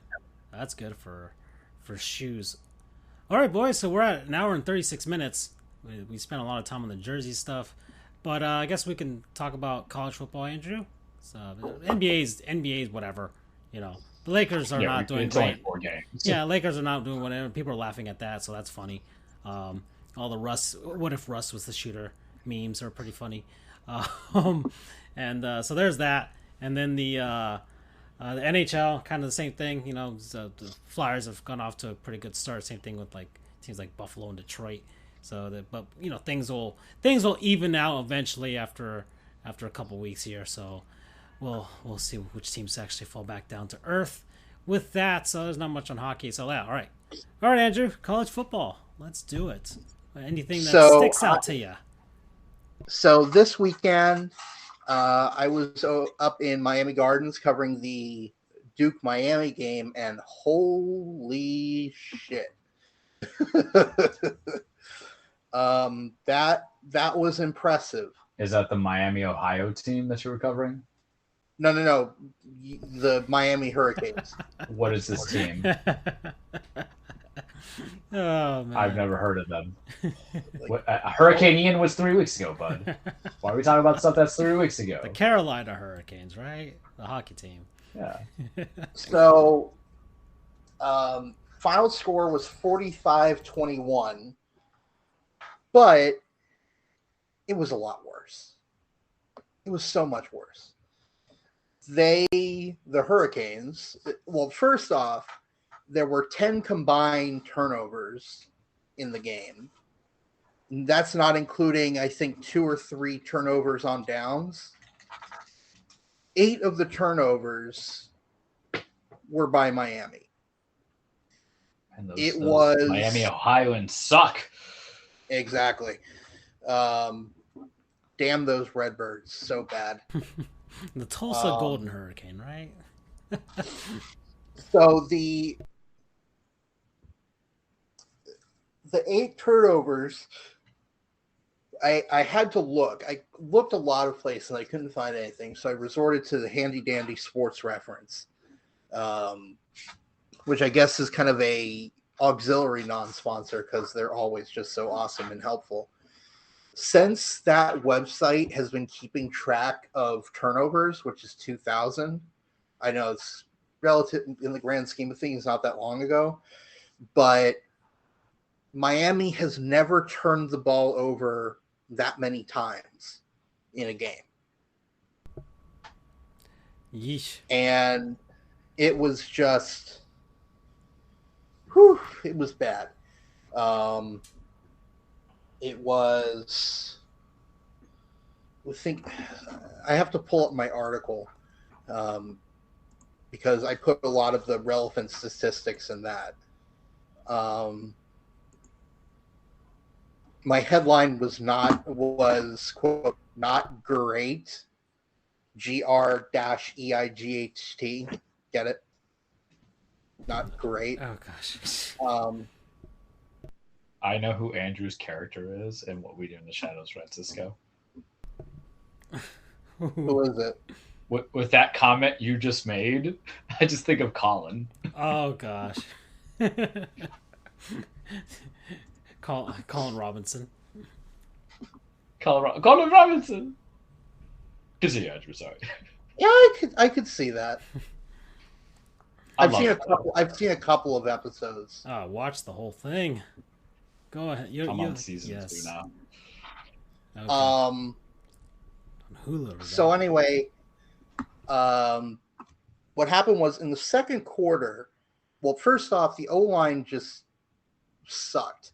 They gave up 6 sacks, 3 of which ended up being fumble sacks that were recovered by Duke. And one of those sacks ended up leading to the starting quarterback, what's his name? Tyler Van Dyke getting injured for the remainder of the game. So he was okay. He was 11 of 16 for 81 yards, 1 touchdown. His only turnover was the aforementioned sack that got him injured. Their replacement, Jake Garcia, threw 3 interceptions and was sacked twice and gave up the ball. So him alone gave up 5 turnovers. Oh God. And by the way, 4 of those turnovers. So again, 8 turnovers. 4 of those turnovers were in the fourth quarter alone. So it was 4 turnovers through 3 quarters, and then Garcia just decided, the team just decided YOLO, and just really did not care for the rest of that game.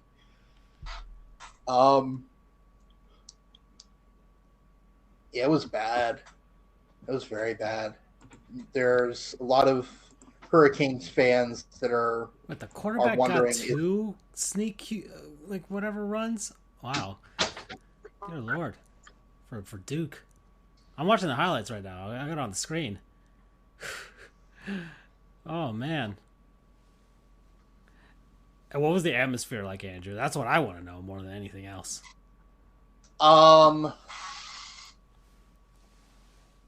Well, for the people that were there,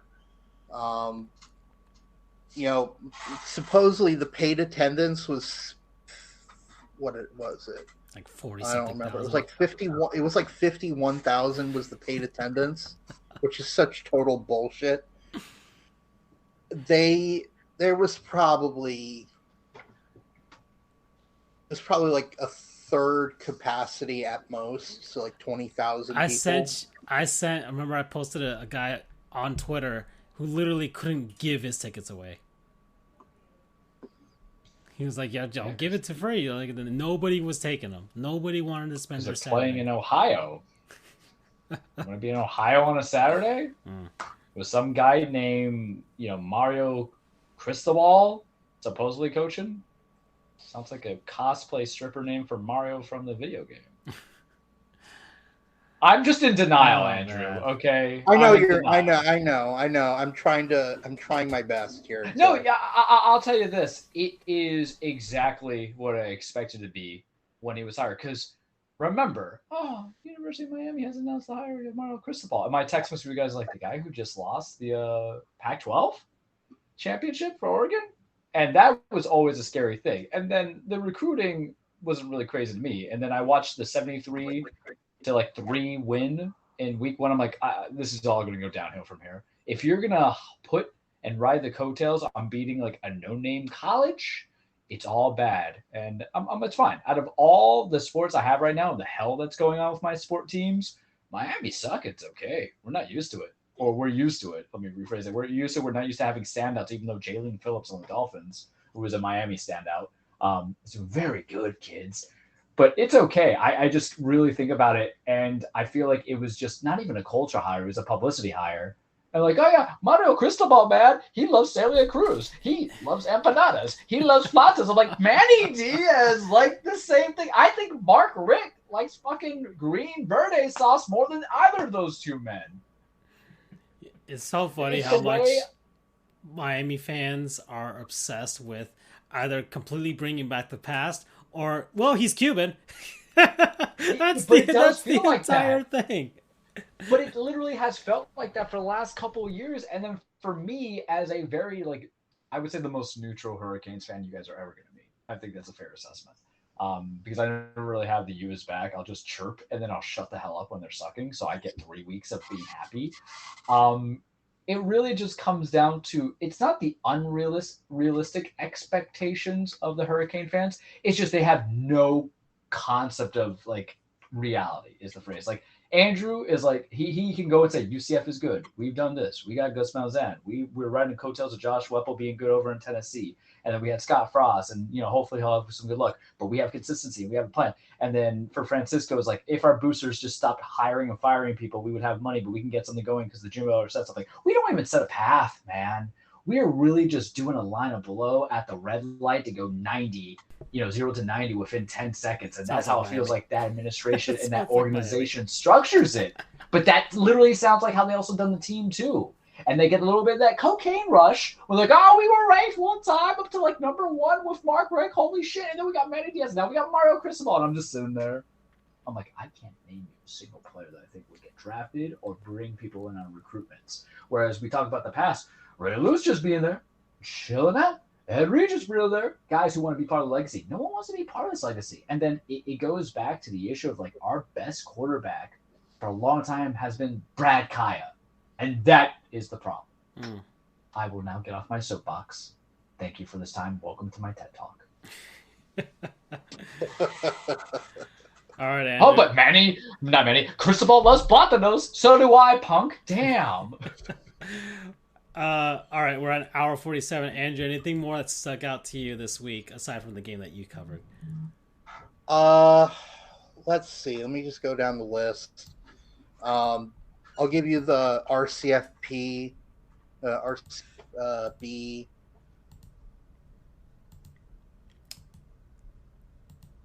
user poll.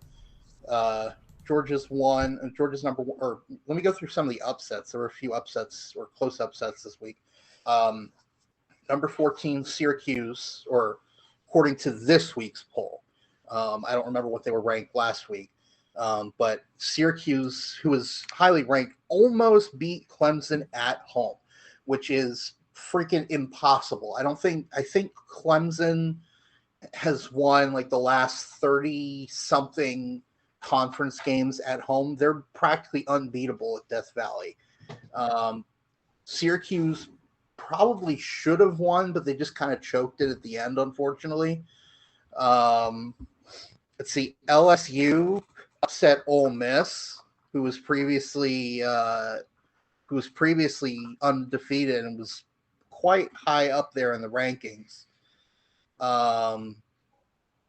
TCU beat Kansas State to remain undefeated. UCLA is now defeated. They have one loss now thanks to Oregon. Texas are still frauds. They are still not. Although they lost to Oklahoma State, which is this season at least, OSU is doing quite well. But Texas isn't back, so there you go. That's the Texas most is not important back. No.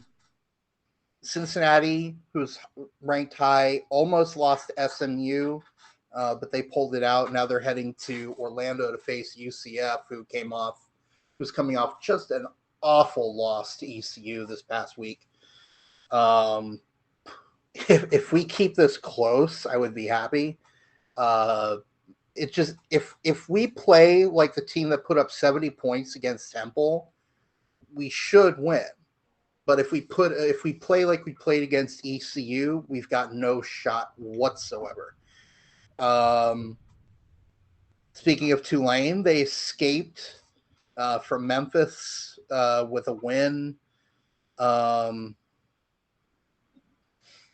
That was kind of the other big games from the week. Well, Kansas and James Madison have kind of fallen off the rails in the past couple of games, which is unfortunate because they were both undefeated fairly deep into the season, but then they've lost 2 straight. FIU won a game. Yeah. FIU won a game. They beat Charlotte, who admittedly is really bad, but honestly, at this point, every team compared to FIU is considered good. Charlotte was heavily favored. They were at home, and they still got beat by 19 points. Holy crap. What happened? And the crazy thing is, I believe there is, and hot take alert here, I think, hear me now, I think FIU could go bowling this season.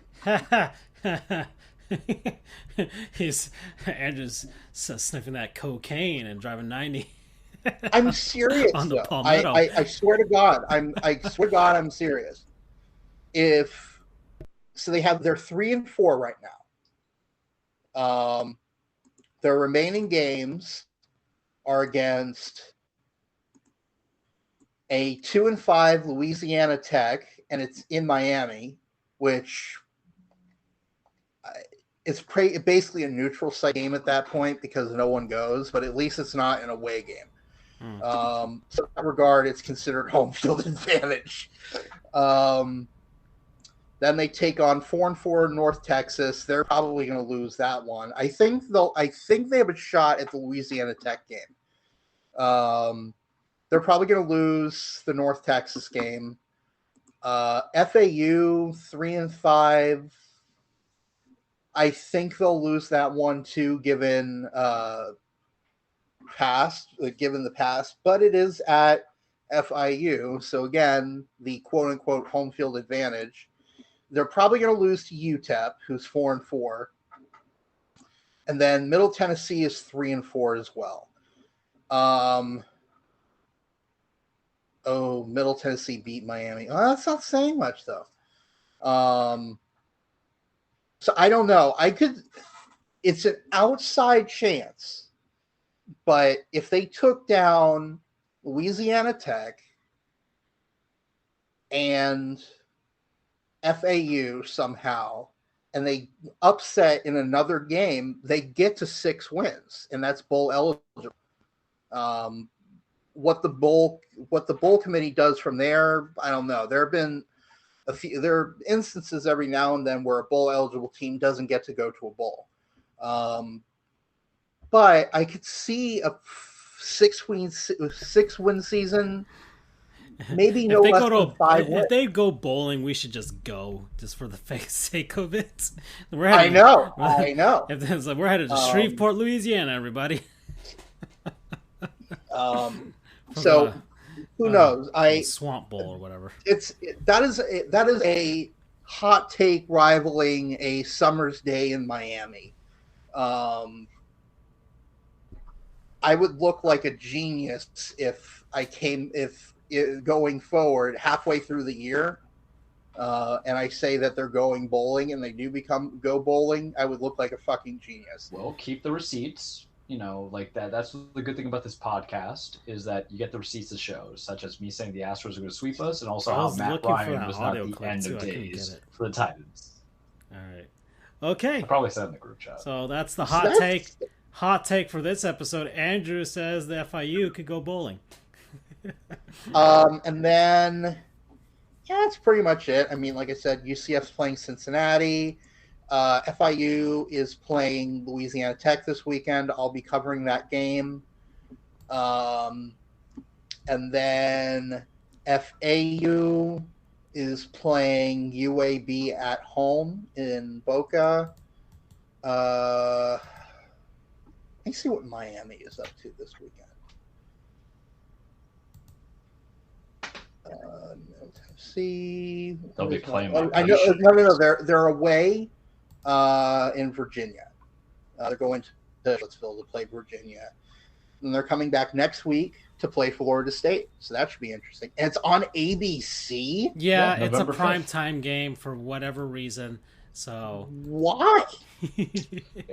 Listen, Francisco, if the tickets are cheap, I'm just saying. Crown Jewel's happening that day, but it's not out of the question. I've been to the Miami FSU game before and a pro play. I can literally be like, both these teams suck. Go FIU. Oh man. All right. Okay. I'm not paying $150 for to see those two teams though. Yeah, exactly. I'm not gonna I spend. hate myself. If we get the tickets for like $50 or something, just for some, Debatably, yeah. yeah, fair, like we should all just go just for the stupidity of it all. Andrew, you should just cover it. You should just cover it from the press box if you want. You get it for free. But yeah. Okay. I can neither confirm nor deny that I'm Yeah. attempting to cover that game. Okay. All righty then. Well, that's it for I guess the college stuff. So we'll let's hop on to the petty train, everybody. Let's do the NFL. We'll try and run it down. We're at an hour 56. Try and run it down fairly quickly if we can. But there's some pettiness that will be popping out on a couple of our stops, so we'll go from there. Alrighty. Let's see NFL scores. Thank you. And let's see more, please. I want to see more, and we'll go down the list they have here on Google. But yeah, this is gonna be fun. As soon as the stupid thing loads, come on, there you go. All right, okay. So no, that's next week. What are we doing? Okay, so Thursday night football. The Arizona Cardinals won, but did they really? Right, Charles? Well, Andy Dalton was handing out some tricks and treats to the Cardinals defense. Yes, he was. Kyler Murray was asking, Cliff Kingsbury if he could play Call of Duty during halftime, as he did nothing ineffectively, and it was all that defense. Yep. That was laying waste. Yeah. I watched that game. It was not good. Yeah, no, the Saints were not a good football team. But they could still win their division. So we'll go from there. But they still can win their division. The Ravens beat the Browns 23-20. Thank God. Even that false start call was BS, but still, it's the Browns, so F them. Yeah. The funniest game of the week, the Carolina Panthers defeated the Tampa Bay Buccaneers 21-3. And man, I did not have that on my bingo card. Tom Brady, pretty much Millhouse's dad right now. Just doesn't know what to do without. I forgot what his mom's name was, like Sheila or something. I forgot his mom's name. The Simpsons, but Yeah. he might as well be living out of the divorced dad's Econo Lodge there. That's Todd the way- Bowles. Todd Bowles is not a good coach. Not Bruce Arians. Todd Bowles is not Bruce Arians. Not Bruce Arians. Sheesh. Yeah, Tom is Bowles gonna not Bruce Arians. drag him out. Tom is gonna go try and drag him out of retirement, and Bruce Arians is like, nope, I'm a happily married man. That's what he's gonna be like. Oh man. Okay. Since And to be honest, I know that Charles had given me permission a couple of months ago to switch back to Jacksonville as a fan, and to be honest, I I hate jumping teams, but I don't know. I was kind of torn, but then I see Tampa Bay get destroyed by Carolina, and I just laugh. Oh man, it's I almost feel like I have to go back to Jacksonville because like I felt this sense of disappointment when I saw them. You know they only have 2 wins though, right? Contemplate that decision. Yeah, but they're scrappy, you know. Doug Peterson, he's got the hair with the visor. They have Shaquille Griffin there. Yeah. They have Shaquille there. That's true. He got one of his boys there. That could be Andrew's big bush. Yeah. Trevor Lawrence has the hair as well. You know, it's the here's the funny thing. I realized a few years ago that, you know, for me who kind of jumps around a bit, I feel like once I've experienced a deep playoff run with a team, I'm basically set. You know, my fandom. That is pure definition of bandwagoning, my friend. I still support the Rays, even though they've had really shit years in the past. Yeah, but they're a consistently good team, though. Like that is a team of a decade. But when I first became a fan of them, they sucked. They went to the World Series and then they sucked for several years. But you kept with them. But you kept with them loyally, though. Like that's the thing. Yeah. We're not saying you're bandwagoning every bit, but your statement of like once we get a deep playoff taste, you know, it's like the hit. And Jacksonville, the deepest thing that they had was going in 2015. You should have stayed. Wait a minute. 2015 was it? They went to hang on, sir. Hang on. They went to the NFC Championship in 2017 and almost made it to the Super Bowl. AFC Championship, but they blew it in the last quarter. I remember watching that game while I was studying for the bar. I was in the student lounge. The game was turned on. I couldn't focus on bar prep because I was watching the game, and I was very sad when they lost the game. Yes, and then, you know, they got Urban, and then you jumped on to Tampa after they won the title. With Gabe Davis there. You know? I'm just saying, like, Gabe Davis, UCF guy, I'm like, the Bills are good, you know?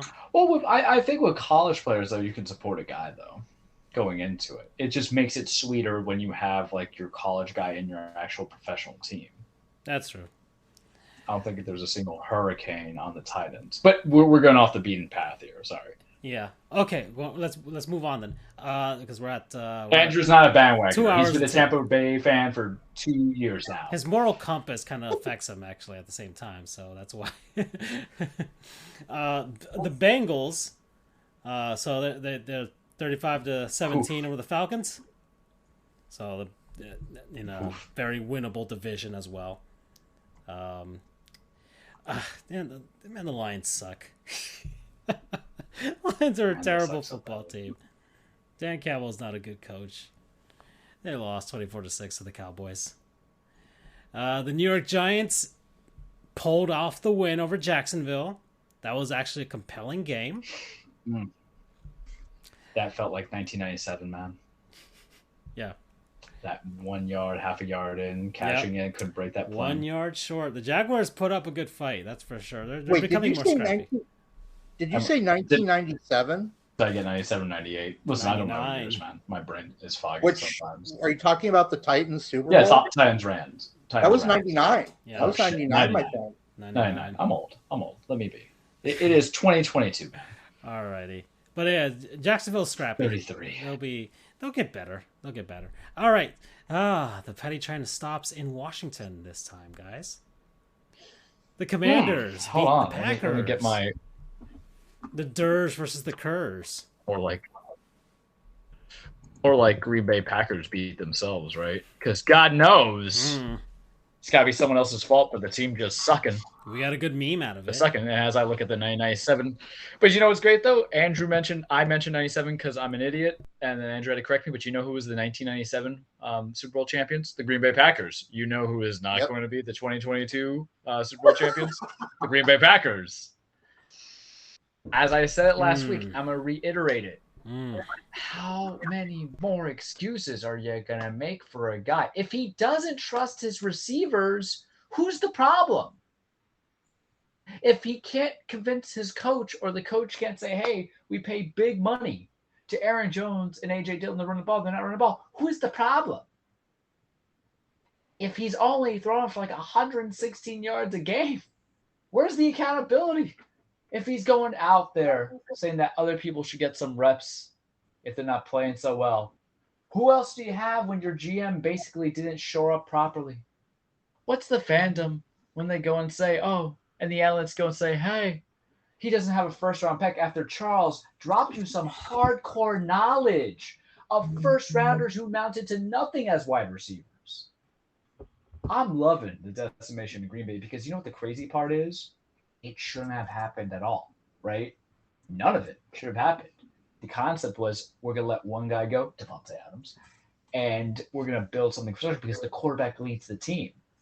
But what people forget, I think the problem with what we live in today's media, and for a lot of people, is that this concept that the end-all, be-all, you need a quarterback to win it all is very true, but you do need above-average players to get there. That's basically how Philly won their Super Bowl. Yes, I have seen Tom Brady win a Super Bowl with Jabbar Gaffney, or at least get to the Super Bowl with Jabbar Gaffney. Don't make me go through the history of time. But even the best always had someone there. Never really had to be first-rounders. But the dick riding, I'm trying not to curse as much on the show anymore, but it brings it out of me. The dick riding that so many people made on Rodgers' last couple of years, saying that he's the guy. When 5 years ago, I came on board almost. I said, I don't see it. Feels so good now that Devontae Adams is helping Derek Carr achieve certain levels of success, even though it's the Raiders and Josh McDaniels is probably not a good coach. And then seeing Mike LaFleur, who can't rein in his own dude. Because really the simple solution is, all right, what's our weaknesses? How can we make Rodgers happy? Let's run the ball stuff. But, when you're going out there and saying, hey, our guys are not doing it, you should talk to them. You should ask for something else. Or what you always read in these analysts that I love saying is like, clearly Aaron doesn't trust his wide receivers. Well, whose problem is that? That's up to coach. So it's fully dysfunctional. It's basically like the Brady Bunch, and everybody started dating each other. That's not full stability of a family. We have an unstable family in Green Bay, kids, and it's great. I love it. Well, Eddie Train's going to ride on because the problem is the Vikings are not better than them in theory, but they're going to take it away. And if Packers miss the Super Bowl, what's the personality going to be? Because I don't think Rodgers is going to retire, but he's going to force that trade out. After what we see Russ just do, after we see what happens to Matt Ryan being able to trade out, I'm loving it, guys. Yeah, and somebody's going to take that anyways. It's going to happen. Somebody's going to take it. Next stop on the penny train is in Tennessee. The Titans.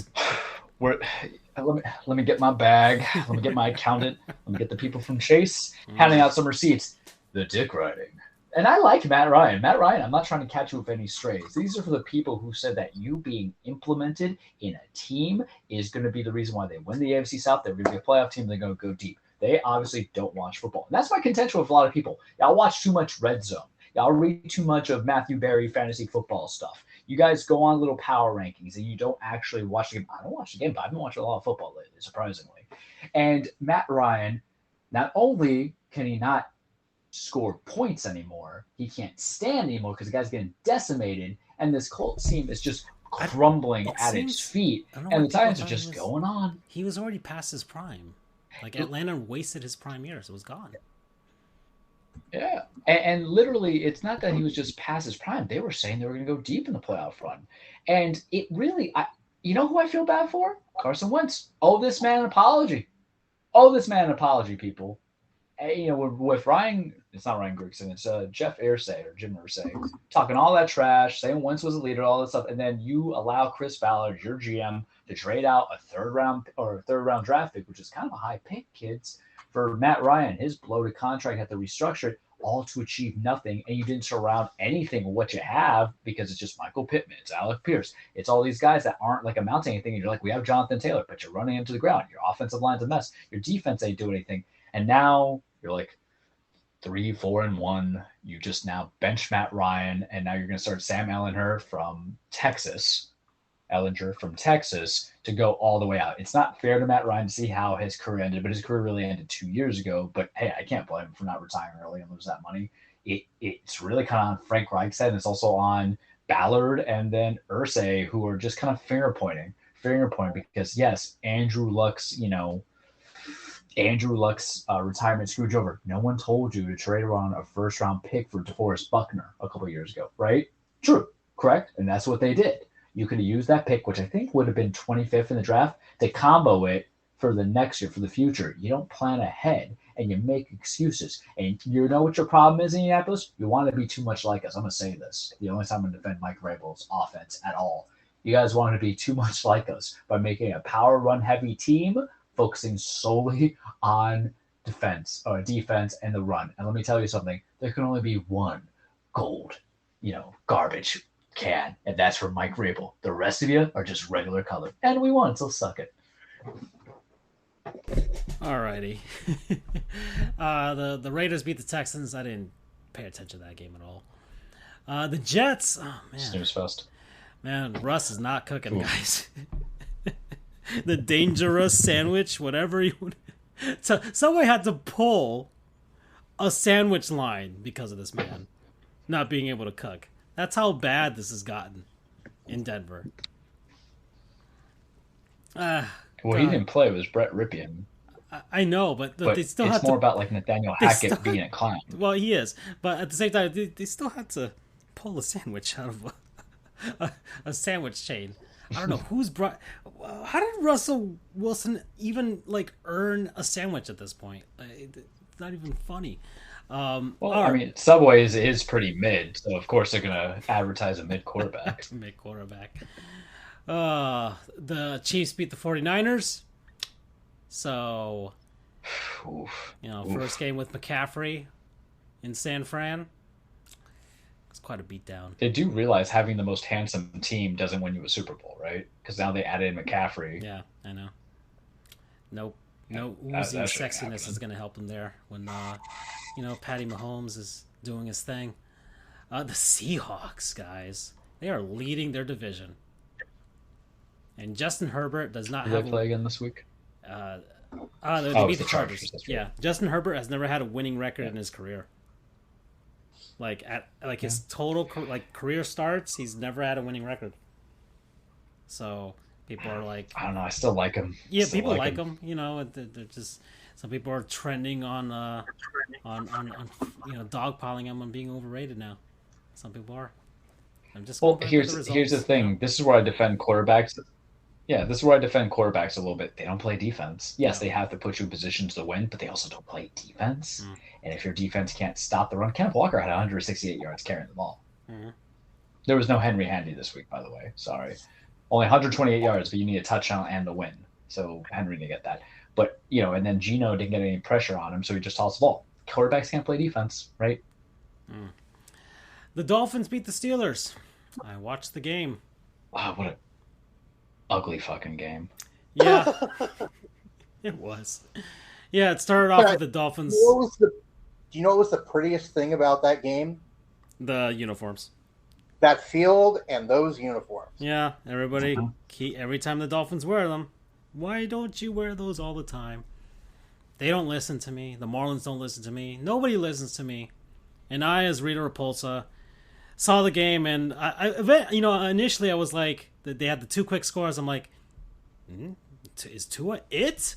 And then the game kept happening. I'm like, nah. It's still not it, guys. The Miami Dolphins defense is it. It's not Tua Tagovailoa. Yeah. All right, his head was bobbling around there. The Steelers are definitely not a good team. That's for sure. So there's that, and but it's definitely the Dolphins were saved. Tua at the end was saved by the defense because he had a chance to drive at the end of the game and try and get the Dolphins at least a field goal to seal the deal. Didn't do it. Had two shots at it actually, but and the Steelers had two shots at the end with Pickett, but Pickett had Pickett when the Dolphins defense won the game with two clutch interceptions, And the Dolphins' defense is it, but Tua ain't it right now, guys. So I'm still petty. I still have my own petty and hatred. So Rita Repulso is still gonna. I'll get you next time. Okay, and then the Bears and the Patriots game. That was the last one. Yeah. Zappy. People were talking about that. I don't care. All right, let's go. 2 hours and 14 minutes. Let's head on over to Cage. Charles, he said it would be a little bit shorter this week. Welcome everybody. Your weekly Truplex, The Cage with Charles. Full disclaimer: wrestling is not fake. It is scripted. It's a stage fight. It's a story about men and women beating the holy hell out of each other, establishing their legacies, chasing championships, just trying to put their names out there for your entertainment. And you know, guys, it's always a good day when Vince McMahon is not running my show. Makes me very happy going from there. It is a short cage, not just because of timing, because I'm hungry, but I would say there's not too much going on. Last week was AEW versus WWE on Tuesday, NXT versus AEW Dynamite, and they had some stiff competition with all the sports going on, but AEW slightly edged out NXT, depending how you read those ratings and those numbers and demographics. You might say that's a good thing or a bad thing, where they went against each other, but they were not really going against each other, guys. They were going against all the other sports that were showing. But it's good for wrestling for them to go from there. There's rumors that Warner Bros. Discovery, in regards to AEW, is trying to do a long-term kind of deal with them, and then have it kind of propelled as a sport and, basically advertise a sport. So diversity is key. Like we talked about burgers with Shake Shack and BurgerFi and Five Guys, when it's not fast food, but kind of hybrid fast food, you kind of want that in your wrestling because it puts more eye on the talent, creates some bidding wars, and also gives people, what kind of flavoring of ice cream they want. You want chocolate, you want vanilla, you want strawberry. We'll watch these kind of wrestlings to kind of go from there. New Japan, stuff's happening. Interesting stuff's happening going with WWE because Carl Anderson, who is the never openweight champion, is scheduled both to defend his championship November 5th at the New Japan pay-per-view, and then also at the Crown Jewel pay-per-view, which is at Saudi Arabia. And then now he's saying, well, New Japan didn't clear my agents, so I was on a verbal agreement, so I'm going to go with WWE. So essentially he is not defending his title. And New Japan's not going to obviously, have vacate the title for whatever reason. Maybe they see something on the horizon, but it's kind of like a middle finger from WWE and also Carl Anderson to New Japan, is where he made a lot of his fame, but he's not getting the money. But I don't know. Loyalty means nothing when you have to do independent work and contracting and make it through, because people hire you and fire you and recycle you. So I get it. But AEW coming to the rescue because FTR, the Revival, formerly known as the Revival, are defending the New Japan championships on that show because it got special permissions for AEW. But that's kind of expected too, because they have titles everywhere. But I think that's just an interesting little overblend of a few things. Impact, things are happening. People are leaving. Some have already showed up at AEW. Some of them are rumored to go on to WWE. So we'll leave it at that. AEW, I'm wondering when the Elite's coming back. Ace Steel, who was part of that Brawl Out situation where Kenny Omega was fired. CM Punk, they're negotiating a buyout. I don't know how I feel about it. There's matches I liked with CM Punk, and there was parts where I was like, his age is kind of showing. But you know what? The thing about wrestling, if you're entertaining and memorable, that matters, I would say, regardless. And there was some enjoyment. I still love his match versus Eddie Kingston at Full Gear. It was definitely a damn good match, in my opinion. The Elite, though, I kind of miss them. I kind of want them back. At Hangman Adam Page, I sent you guys the clip of it. He landed on his head during his match with Moxley. He has a concussion. He's okay. Hopefully he's cleared. Give us some time. It was a nasty bump on the head, man. And that match was kind of interesting. I was watching it as we were doing the show, and then when we finished the show, I went to go from there. All best wishes to Hangman. I like him. I'm a big proponent of him. You guys know this. But they did set the main event for Full Gear. Or was it Revolution? Yeah, it's Revolution. I believe so. Yes. I don't know if there's too many. No, Revolution's in March. Full Gear's in November. Too much wrestling. I got to remember all this stuff. You guys should be happy I even know my own name, my age. I couldn't even name my team's Super Bowl loss, but I can know this shit. Explain that to me. That's the Charles verse right there. It's going to be MJF cashing in his chip opportunity to go against Moxley in November. So we'll talk about that when that time comes in. We'll go back to regularly scheduled stuff. We're watching Dynamite next week or this week after I come back from the gym. Look at that bump on the head. Gruesome. Yeah. Spooky. Yes. Ooh, not good. Yeah. WWE going to spookiness. I'm only going to highlight the main roster, and then we'll go to Halloween Havoc. So main roster-wise, Bray Wyatt's back. He had that little promo. It was very chilling. It was very emotional. And then from last week, and then or 2 weeks ago. And then Friday, he sent another one. We talked about how he's going to bring a lot of hurt to this world and he's not going to regret it. And then they introduced like another character that they're going to call Uncle Howdy. But I don't know if it's like an idea of the movie Split where he has all his personalities or it's going to be a faction. All I know is I'm kind of about it. They say that Bray is slotted as the top babyface on SmackDown, which I don't necessarily agree with because I don't know how you're going to compel when you're talking about a guy who's going to leave a world of pain, not regret it, but he's supposed to be the babyface. So who knows? And also, you got to keep him away from Roman as long as you can. I don't want them to go have any title interactions. Maybe after Roman eventually drops the title in the year 2032, can you have Bray and him go at it? Side note, Sami Zayn, follow me on the Twitter. Follow us on the Twitter. Charles the True, Dan Frijoles, FJOAJR, Sports Scoops. No. I can't emphasize enough how much Sammy cracks me up. Oh, no. How do we tell him? Oh, no. Yeah, that's how you're going to know it.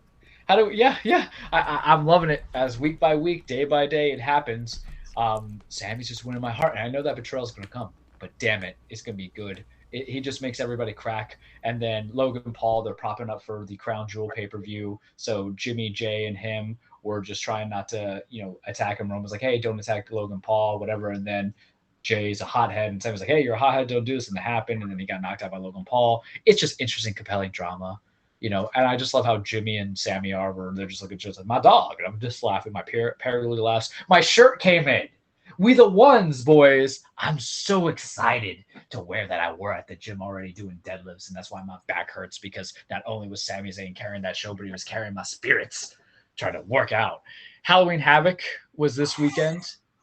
I watched it Sunday. It was the NXT pay-per-view. Well, technically it's not even pay-per-view anymore, boys. Triple H, Vince kind of transitioned it, but pay-per-views are now called premium live events. I'm still going to call them pay-per-views because I can't break that habit after 30 years. But I will say it was a decent pay-per-view. There's some matches I phased out on, but a lot of things that we kind of predicted did happen. The weird match for me was the casket match between Apollo Crews and Grayson Waller. I get it. I understand where they went with it. Did I enjoy it?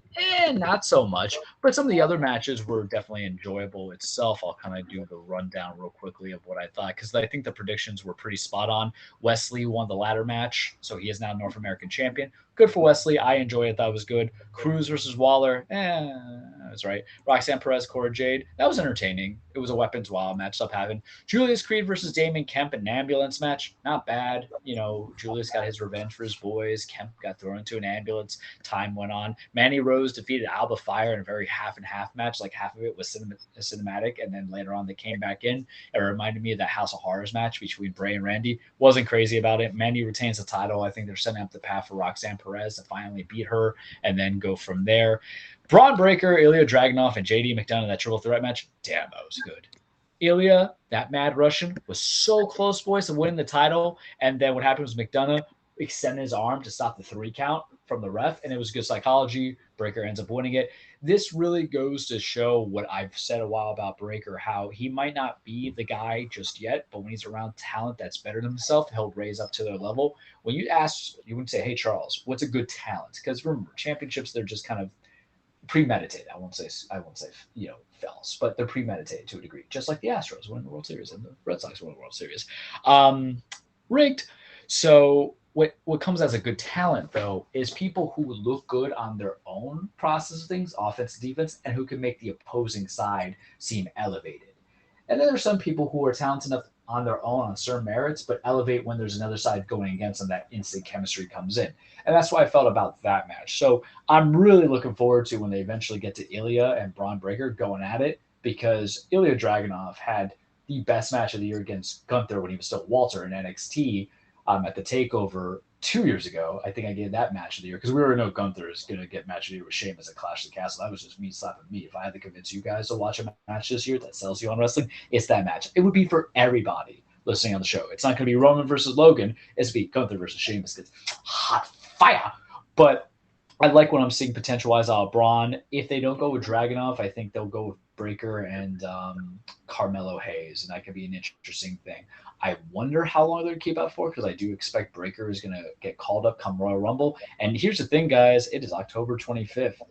The year is almost over, so I got to start compiling my list of other matches besides Gunther and Sheamus. Because just like my costume at work, I'm going to be the best dressed, and that match is going to be the match of the year, so we got to figure out what the second best is. Can't wait for that. Halloween fun, too. So that's all I have for y'all on this week's edition of The Cage. I think that only took me like 8 minutes, but it was some highlights, so, that's it for this week. Okay. All right, so that's it, guys. I think that's all we've got for this week, so we'll see you guys next week for other things. All right, bye. Good night. Take care. まどかちゃんとゆいちゃんだ。え？ねえ、ポケベル鳴らしてるんだから電話してよ。今度いつお店来てくれるの？今日後で顔出すよ。本当に？なんだよ、俺の言うこと疑ってる？信じたいけどな。そんなこと言うなよ。ほら、お小遣いだ。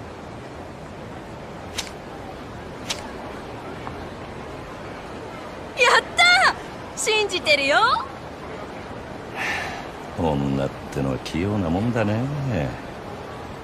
ありがとう。じゃあまた後でね。待ってるよ、錦山くん。いつの間にか大した顔じゃねえか、錦。お前さ、俺があの女たちにまんまと小遣いせびられたと思ったろ。けどそうじゃねえ。女と繋がっとくことが大事なんだ。いいか、組の上にいる兄貴たちは基本的に女にモテない。あの人たちは見るからにヤクザでございますって格好してるからな。それがなんだ。だから兄貴たちと飲むときいろんな女連れてくと、それだけで小遣いくれるし、俺の組での覚えもめで